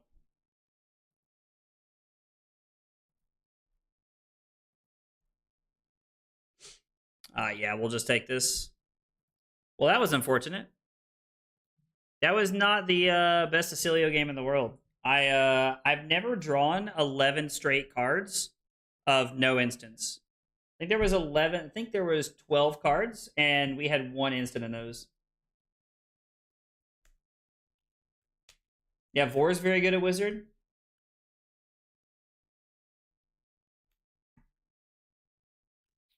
Do I think there's another assassin card coming up in the Super Slam set? There could definitely be another one in the expansion slot. I could see that. I could see that for sure. Gotta figure out what the Vincent plan is. I'm sure we have one. I just don't know what it is. We definitely want to go first. Losing both the die rolls has felt pretty bad. Is this a Tunic matchup? This is a Tunic matchup. No Burn Bears, no Calming Breeze, no Command and Conquers, no Magnetisms either. We are on 2 Fries, 2 Glyphs. No, we're not on Glyphs. We're on 2 Fries, 2 Presses, 2 Null Shocks, 3 Sigils, and 3 Sinks. Let's try it and see how it feels. We're going to turn it around right here. This game's going to feel better. This game's going to feel better than the last one. So they're on what? AB... I mean, they're on AB... like a billion?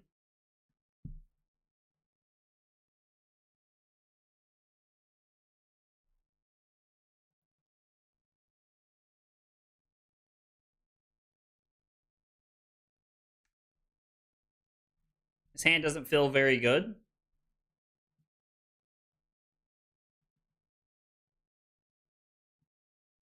I think we're going to cycle away the Null Shock here. That doesn't feel very good either. I mean, I was like, if they throw the Eulogy at us...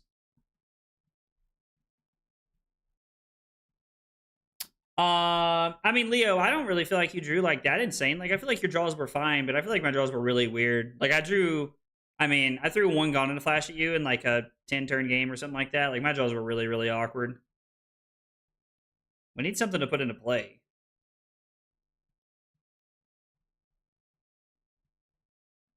This is definitely not what I had in mind.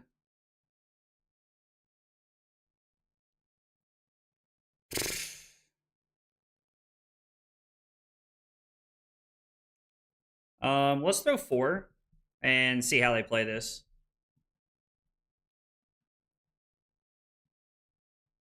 I mean, to be fair, Assassin is just a better warrior. Like, especially Mario.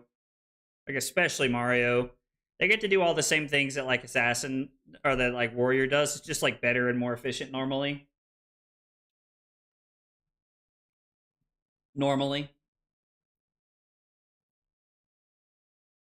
Let's freaking go. You love to see it. Hey, Dan Fizzler, thank you for the sub on YouTube. Hope I said that right. Thank you so much for the sub. Guys, if you're here for the first time or you're new to the channel, we got 3 questions we ask everybody when they're new. And they are, what's your name? What got you into Flesh and Blood? And what are your favorite hot dog toppings? Tell me about yourselves. I would love to get to know you guys. Wait, what? Did I not do this in the resolution step?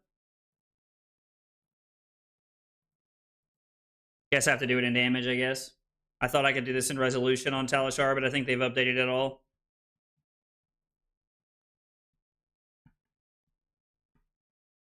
I mean, I don't really... Well, I think that Slippy's actually a very good comparison because a lot of their things are attack for 3 and then pump it and like do other things. But I definitely think that like Nu and Azuri don't fit that category for sure.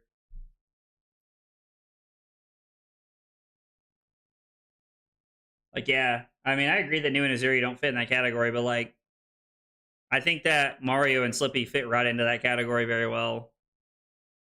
We're going to go ahead and somersault this back to our hand.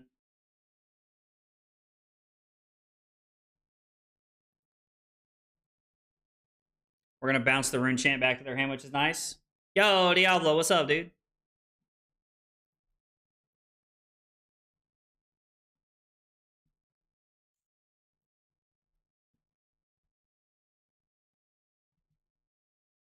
I mean, I guess we'll just go ahead and play this to push extra damage here. Then we'll Arsenal our Blast.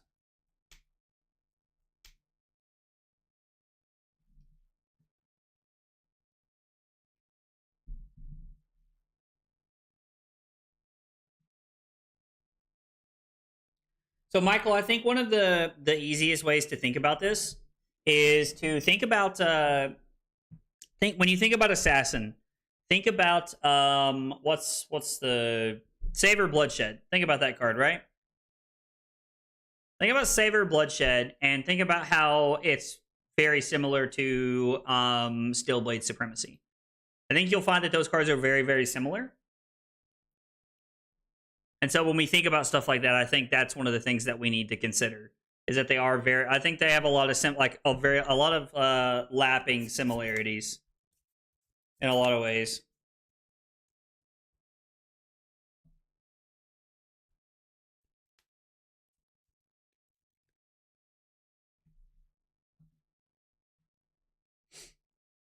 Very awkward hand. We can probably try to use Blast to like bounce back some Rune Chants again on their turn or on our turn or something like that. I don't know. Doesn't feel like there's a lot going on here.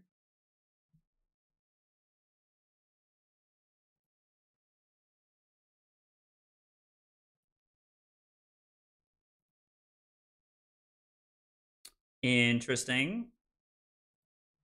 They also played like red Jack-o'-lantern last turn. The Jack-o'-lanterns are very interesting. I'm curious to know if they curious to know, are they gonna pay for Vincent here? They are. Okay, I mean sure.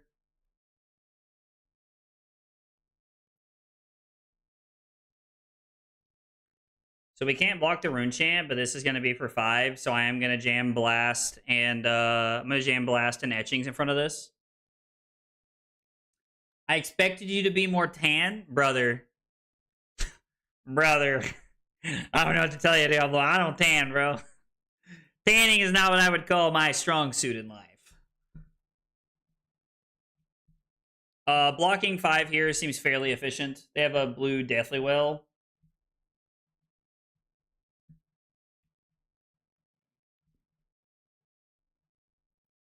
I mean, sure, this already had Go Again, so like you're kind of just like I don't know that I like this play. The Shadow Puppetry already gave this Go Again. You can't flail me twice. It's a once per turn action, so I don't entirely understand this line here.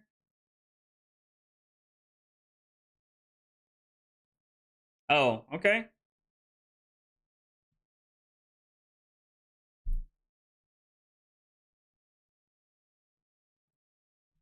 I mean, yeah, we'll just take all the Rune Chants here. And then I'll just block Gone in a Flash and Lightning Greaves.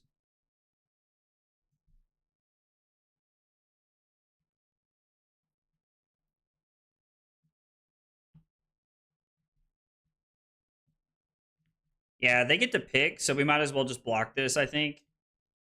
And then if they attack me with the flail here, they'll go to 29. And then I will block with the Ether Tide Bindings. Ether, whatever it's called.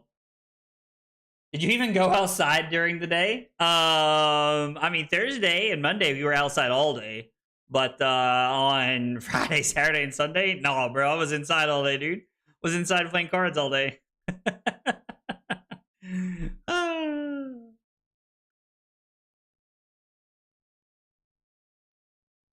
Would I rather? Yeah, I think we'll deny them the Rune Chant here, and then we'll bounce their Eloquence token, which is kind of cool. The main thing that separates warriors from assassins is their playstyle. I mean, sure, yeah, like I definitely hear what you're saying. There's just a lot of similarities, I think, with the current builds right now. Actually, do we want to let the Eloquence token stay and bounce a Rune Chant?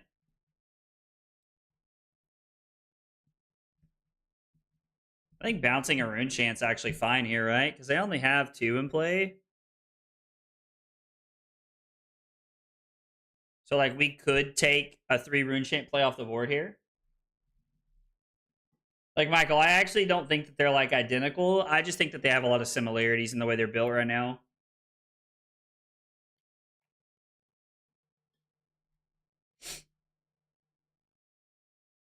Bounce the Eloquence. Roger that.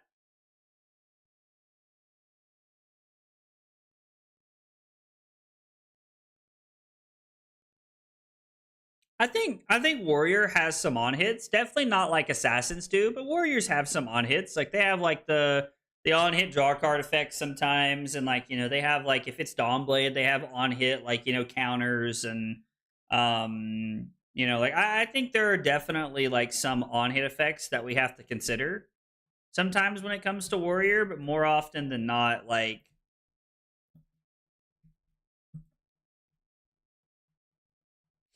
more often than not, there are more relevant on hits inside of Assassin.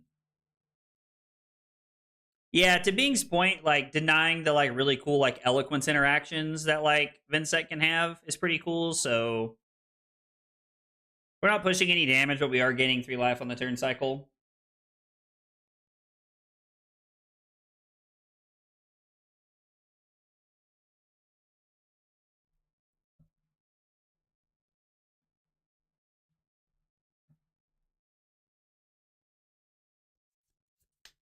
Okay. Well, this hand isn't doing too much other than like, you know, pitching the blink to Rune Chance and then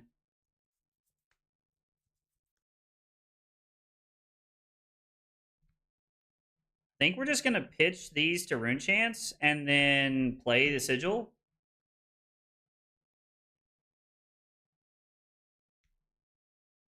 Like it sets up an embodiment of lightning.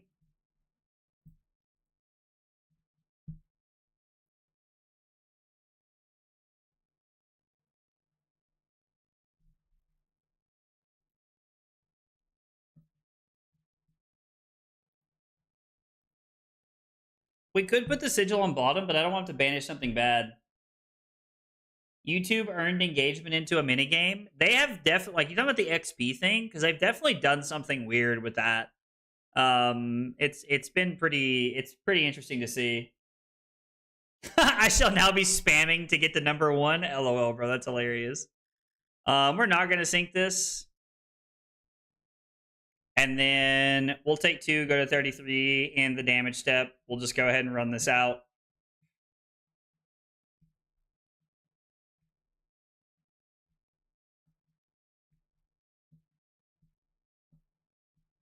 You don't like his playstyle? I actually really enjoy Oscilio's playstyle.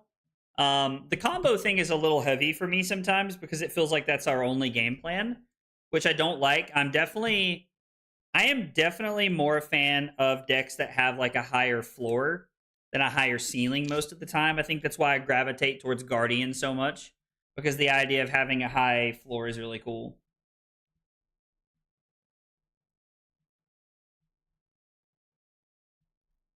Make a rune chant. Sure. They want to break the combat chain and banish their Deathly Well. Yeah. That math do be mathing.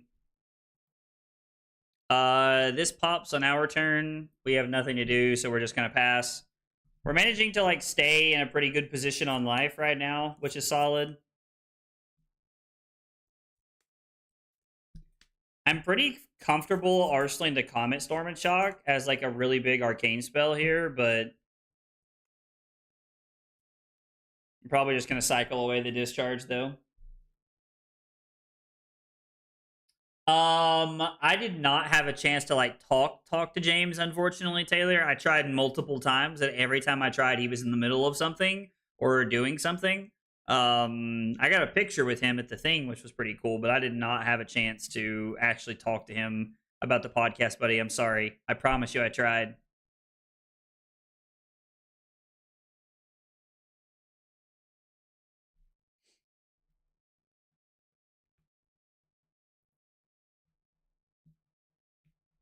I mean, maybe we're just blocking out the Deathly Well here instead. Hey, Sam, what's up, dude? Thanks, brother. I appreciate it, man.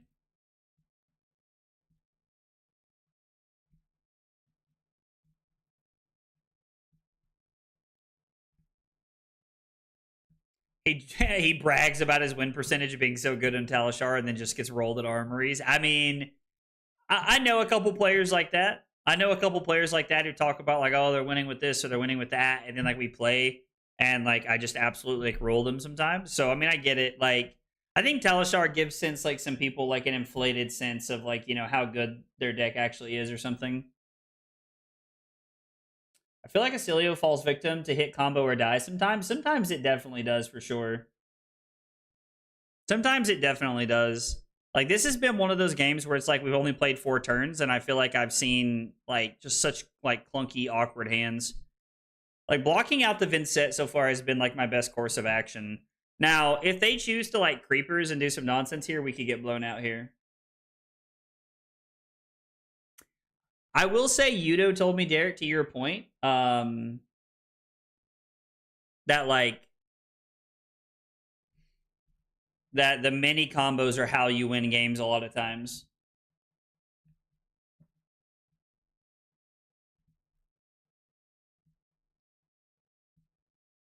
You want to re-cat? What? Oh, is your cat like your cat like not very smart or something? That's funny, dude. Hey, Diablo, what's up, dude? Welcome home. Ben and I missed you. Here's $5 I saved up for you so you don't have to leave us again. One, that's hilarious, dude. Diablo, thank you for the $5 super chat, dude. I appreciate it, man. It means a lot.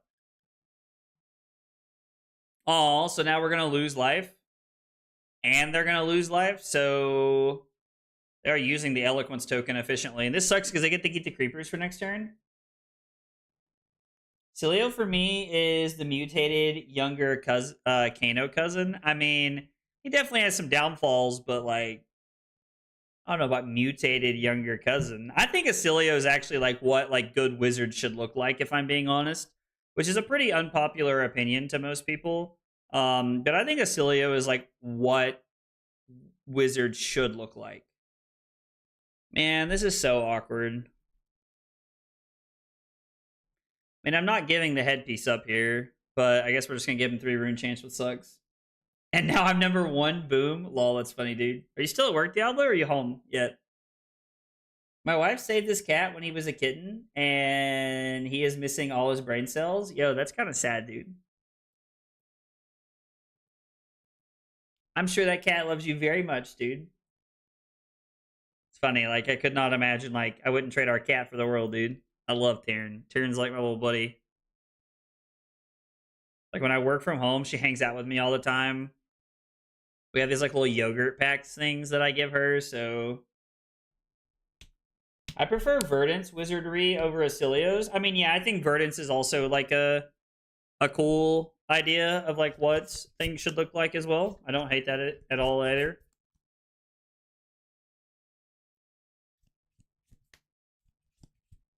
I mean, I think if they got rid of Kano, it would be over like for the overall like general health improvement of the game.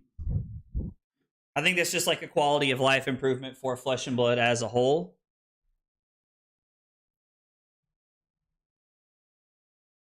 It's weird because technically I'm up 7 life, but like we're not winning. We don't really get to do anything cool ever, which kind of sucks.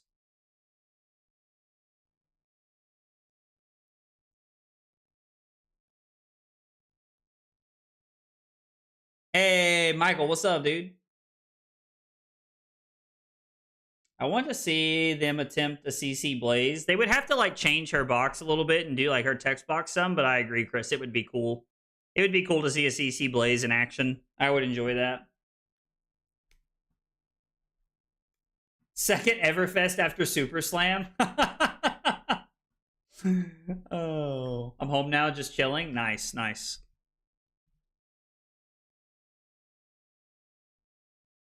Our opponent said they're thinking. No problem, opponent.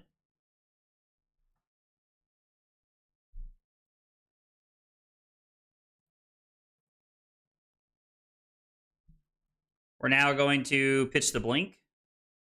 We're playing this like weird fatigue game with Aurora that I played for a while into like Viscerize and like stuff like that. Like I don't want to be in this spot where I'm forced to do things like this, but this is just kind of how the game ends up playing out a lot of times. It's very, very awkward and inefficient.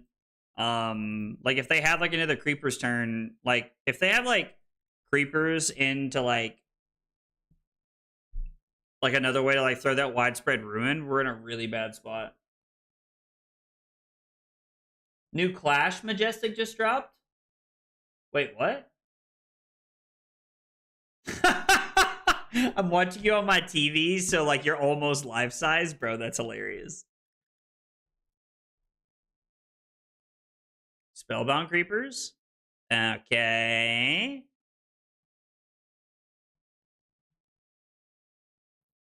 New Guardian M just dropped. I don't see it in the spoiler section.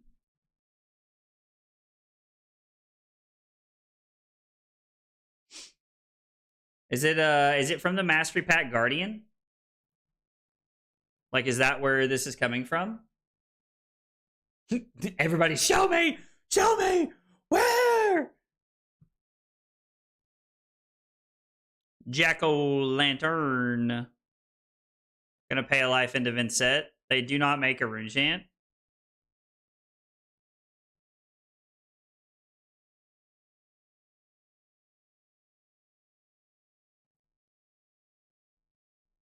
I mean, we're gonna take 4 here.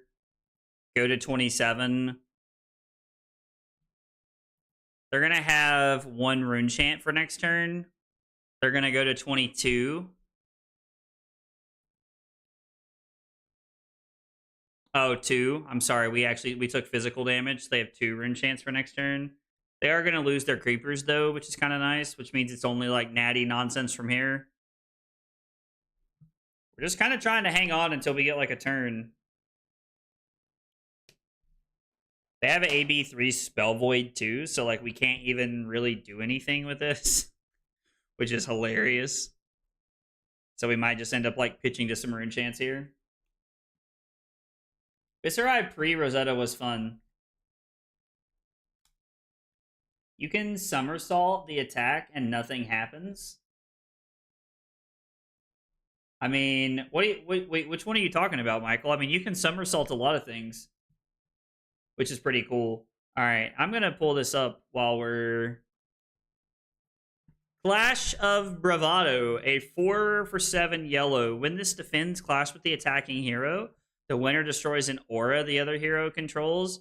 Yo, that's kind of cool. That's really sweet. That's really sweet, like Prism tech or something. Honestly, that's tech for a lot of things. Are these auras? Yeah, that destroys a lot of things.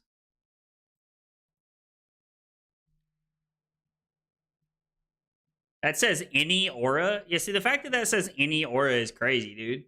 That's actually crazy that says any aura. That's wild how good that's going to be, I think.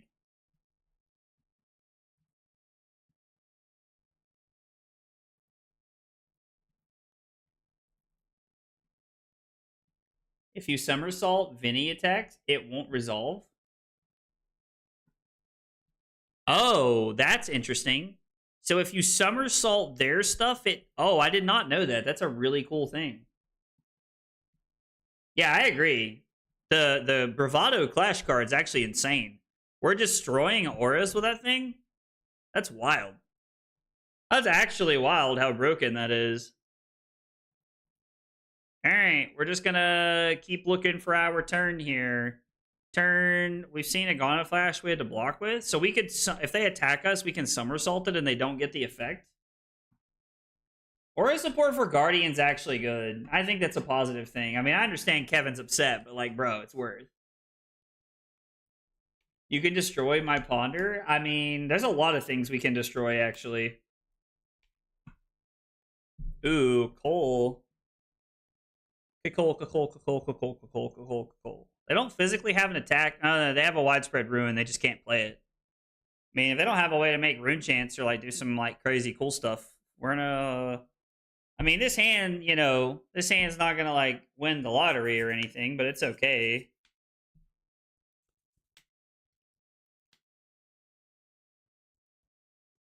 We can current funnel for go again, Sigil of Conductivity, and to throw Etchings of Arcana and force them to like do something.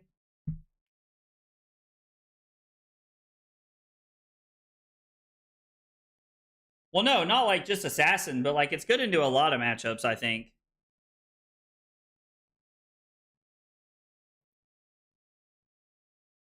How does this work? I know, like, Mara explained to me that there's some, like, really weird things that you can do with, like, this shit on the stack. I just don't really understand how it works, if I'm being honest. I was hoping they were about to show me.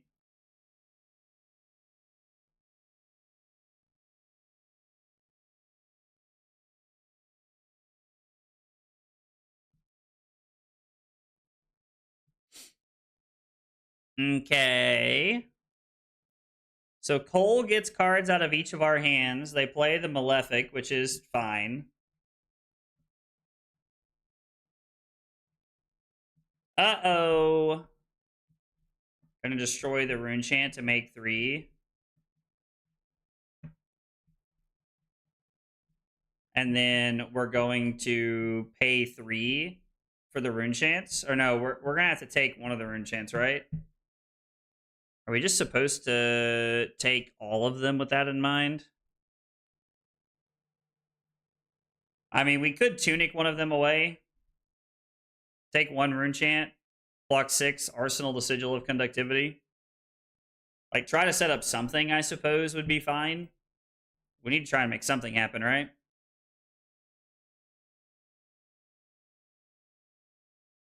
Destroying Ring of Roses, like, that actually would be insane against Verdance. I'm thinking, like, of Prism ramifications off the top of my head, but...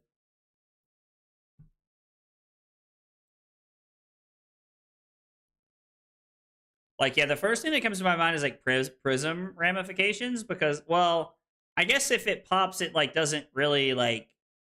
It's a 7, right? So it doesn't... It's a 7, so we don't get the clash with them, I assume. And you don't get the clash on allies either. My buddy just said the new Guardian boots look like Stormstrider's art, but in Guardian. I don't hate that train of thought, to be honest. That's kind of a cool way to think about it. We're just gonna pass an Arsenal the Sigil. I mean, I'm just waiting for a turn. We're also, like, weirdly kind of fatiguing them. Oddly enough. Not that, like, I think that's gonna be, like, the best avenue of, you know, attack for us, but still. So it's gonna be play Sigil of Brilliance. Electrostatic Discharge, Blast to Oblivion for 7. Play the Conductivity to pick this up. We have, like, a mini combo hand here. I'm also curious to know how Lip is getting all these secrets. We're getting a lot of cool things tonight, which is pretty fun. I'm assuming they're being spoiled somewhere else. And, like, they just haven't hit, like, the public stuff yet, is kind of what I'm thinking.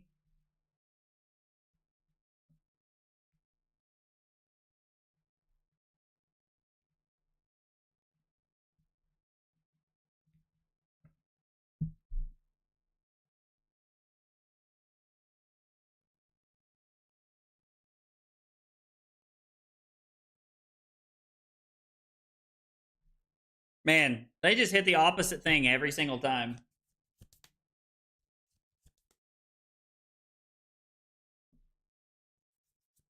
There's a big fab group. Oh, so you're just getting the spoilers ahead of time? That's kind of cool. I don't think you can order the triggers to clash first before Phantasm. Since you're not the active player, I don't think you get to pick that. Now, the question is... I mean, we have to take this, right? So I guess we might as well take all of it. We can just try to play our turn out. Yeah, so we're not the active player in this scenario, which I think is the problem with what we're trying to accomplish.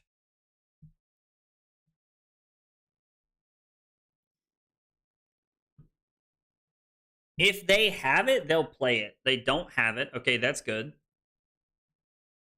I'm not going to put anything on the bottom. We have to have a pretty decent turn cycle here. There will be some Ice Guardian cards. I mean, I already own all my Jarl cards, so, like, I pretty much own, like, every Guardian card. Well, that kind of sucks. Hey, Ender C, let's go. Ender, dude, thank you so much for the 2 months of Prime support. Ender, I really appreciate that, buddy. It means a lot. Thank you so much, man.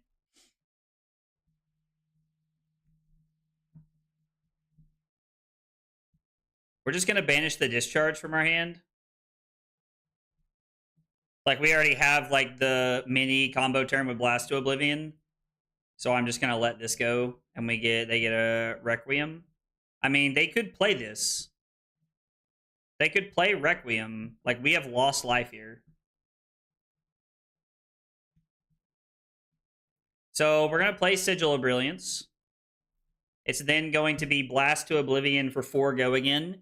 In the damage step, we'll play Sigil of Conductivity to pick up our Sigil of Brilliance here to draw it and another card. Try to make something happen here. I'm hoping Terra in CC. That would be kind of cool. I would play Terra. Oh yeah, so there it is. So yeah. Lip's just getting it early. Yo, Kel McCreath got Clash of Vibrato. I'm not surprised at all. He is a, like, arguably one of the best Guardian players in the world.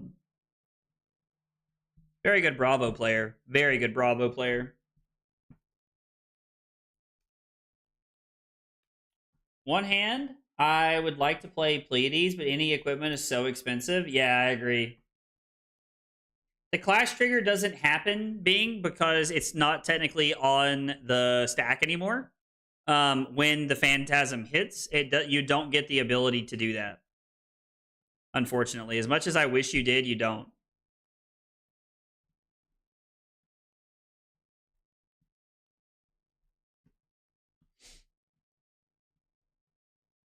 And then we can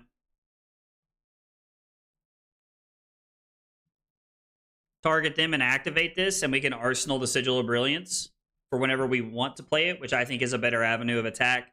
This is 5 arcane damage. If they AB 3, they take 2 to 15. The background behind your IGN. What does IGN mean? I don't know what you mean, Milk Car. If they give us Terra and there's no world they'll unban that. I don't see a world they'll ever unban that. I would love for them to unban kind of Seeds, but they won't, I don't think.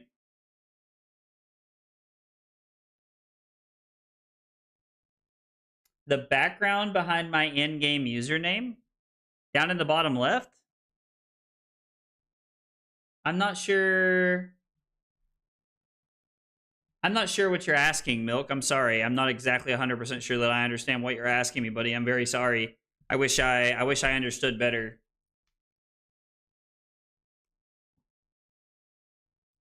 If Terra's in the set, wouldn't they want to give him more cards to help support him more? I mean, yeah, I agree.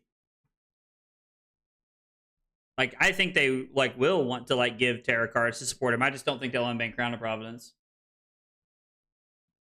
Oh, why am I called Aggro Blaze? Oh, okay, gotcha. So, when Carly, my wife, and I were trying to come up with a name for me to start streaming, she thought Aggro Blaze would be a good name, and so, like, we just kind of ran with it. I was going to originally just be Aggro Blaze, and then decided that the 96 like had to happen because because the Aggro Blaze was taken by somebody. I have no idea who, but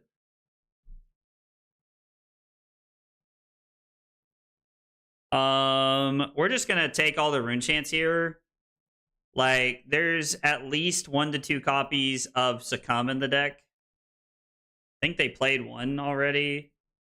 This could be a Cole. This could be a lot of things. I think we're just going to have to take this in case they hit us with something. I was born in 96. Yes, that's where it comes from. Hey, Svet, what's up, dude? I was talking about you earlier. I was talking about you and Steph earlier, actually. Give me Crown back, damn it. Man, listen, buddy, I want them to give us Crown of Seeds back. I will play whatever Earth Hero they give us until they pry it from my cold dead hands if they give it to us, but I just don't think they will. I just don't think they will, brother. Just don't think they will. That's true. Carly makes a good point. When I started streaming, I played Magic at first. And all I ever did when I played Magic was I played aggro all the time. Like, I played aggro every single format, no matter what. and now I've definitely like pushed myself in other directions.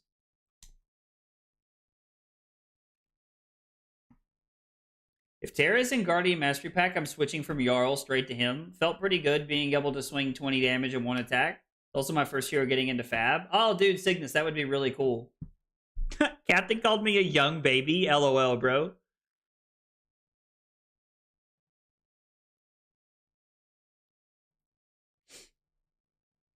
I mean, this hand's pretty good. We're just gonna go ahead and use Lightning Greaves here. I mean, we no longer have AB, but my hand's insane. We are gonna return Gone in a Flash to our hand. Actually, did I need to crack Greaves here? I didn't, did I? This was a mistake. Because I would have been able to throw Current Funnel for going in, 4 going in, 4 bounce it back. Yeah, this was a mistake. This was a mistake. Yeah, with the embodiment token, I didn't need to do this. Cracking Greaves was wrong here. The Clash card in LL is so funny. It can blow up an attacking aura. Oh, yo, that's wild. Because it's a weapon, right? Yeah, they're weapons with Luminaris, with the first Luminaris, so you just get to block with it. I am gonna be 30 next year, dude. It's weird. It's weird to think about. I constantly remind Carly that I'm gonna be 30 next year. Which is funny because Carly's just a little bit older than me. Just a little bit older than me. And by just a little bit, I mean she's 9 years older than me. So I constantly like to give her grief about it.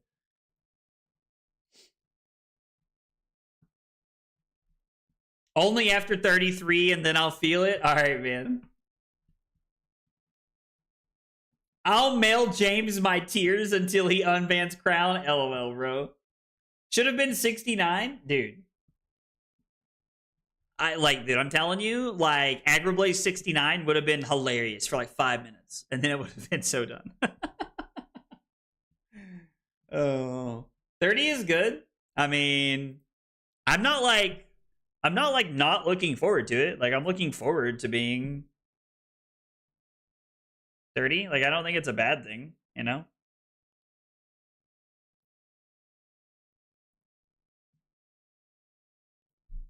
Yeah, this was such a mistake. God, I feel so stupid realizing it afterwards. Yeah, Carly's 9 years older than me. Look at her in the chat. Look at those emojis in the chat. Oh. I like Arsenal the Shocks. Brilliance in play allows higher ceiling for Flasher Brilliance. I like Arsenal the Shocks. Like, you talking about like the shock cards, you mean? That makes a lot of sense actually with the boots in play, because you have the ability to like arsenal this and just like stare at it. I'm gonna force you to give me another card, my dude. Like, you have to. I'm not gonna arsenal this. You have to give me your last card. There is no choice here. I feel so small here. How old are you, Michael? Do you think there's a place in the YouTube landscape for not optimized decks for Fab? Like, hey, let's see if we can make Runeblade Florian work type stuff. Yeah, Brian, I think that would actually be a very popular. I think that would be a very popular channel, if I'm being honest. I think that would be a very, very popular channel. My biggest example of why I think something like that works is that Flesh and Bad does this things called F tier Fridays.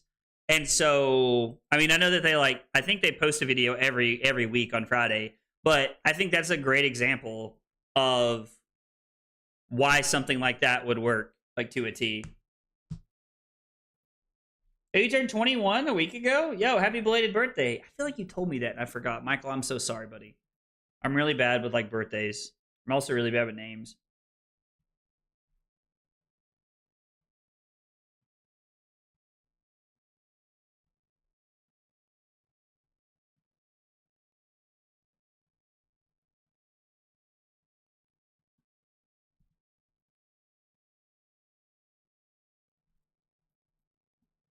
I think I'm going to discard the Channel Lightning Valley here.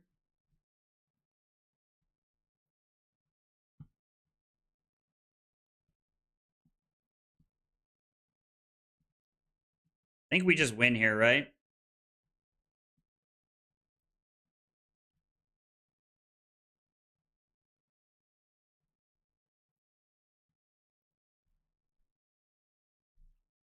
I mean, we're doing this to make them think that they need to get ready. Oh, wow. That's insane.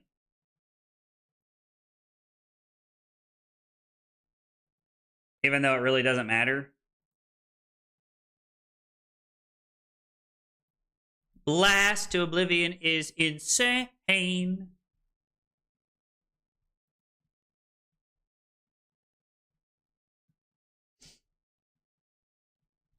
Carly said I call myself a puma. I have heard her say that. Am I still looking for the gravekeeping promo? So Svet, I was actually gonna message you, but I actually had somebody at the venue who didn't want theirs, and they offered me theirs. So I ended up buying from them for like pretty cheap. Thank you though, man. I'm sorry it didn't work out, but yeah, I ended up buying one pretty cheap from somebody at the venue.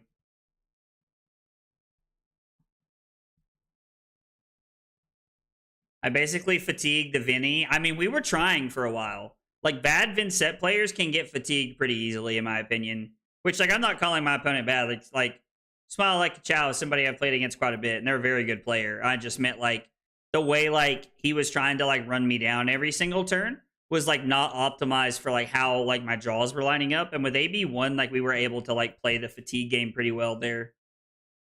All right, so we ended up 1-1. Not bad, especially considering how bad I played. Like, I could feel that I was playing badly. I did not watch the K-pop Demon Hunters. It's on the list. Carly and I are going to watch it together. I hope we're going to watch it this week or weekend or something like that. I think it would be a lot of fun. But yeah, I have it on my list of things to watch. Guys, thanks so much for hanging out tonight and being here. I appreciate y'all listening to me ramble on about story time and Singapore and everything. So it was a lot of fun. I really appreciate it. There will not be a stream tomorrow. We have family stuff going on tomorrow. I'm going to try to get some streams in this weekend, though. We'll see what the weekend looks like, but we're going to try to get some streams in this weekend. Maybe play some games. I know there's a lot of spoiler cards coming out, so maybe we'll stream and talk about spoiler cards and stuff like that. So I don't know. We'll see what happens. But guys, thanks so much for hanging out. Have a good night, and I will see you guys this weekend.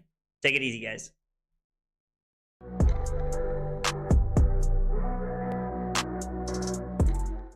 Kyle requested 5 subs of water.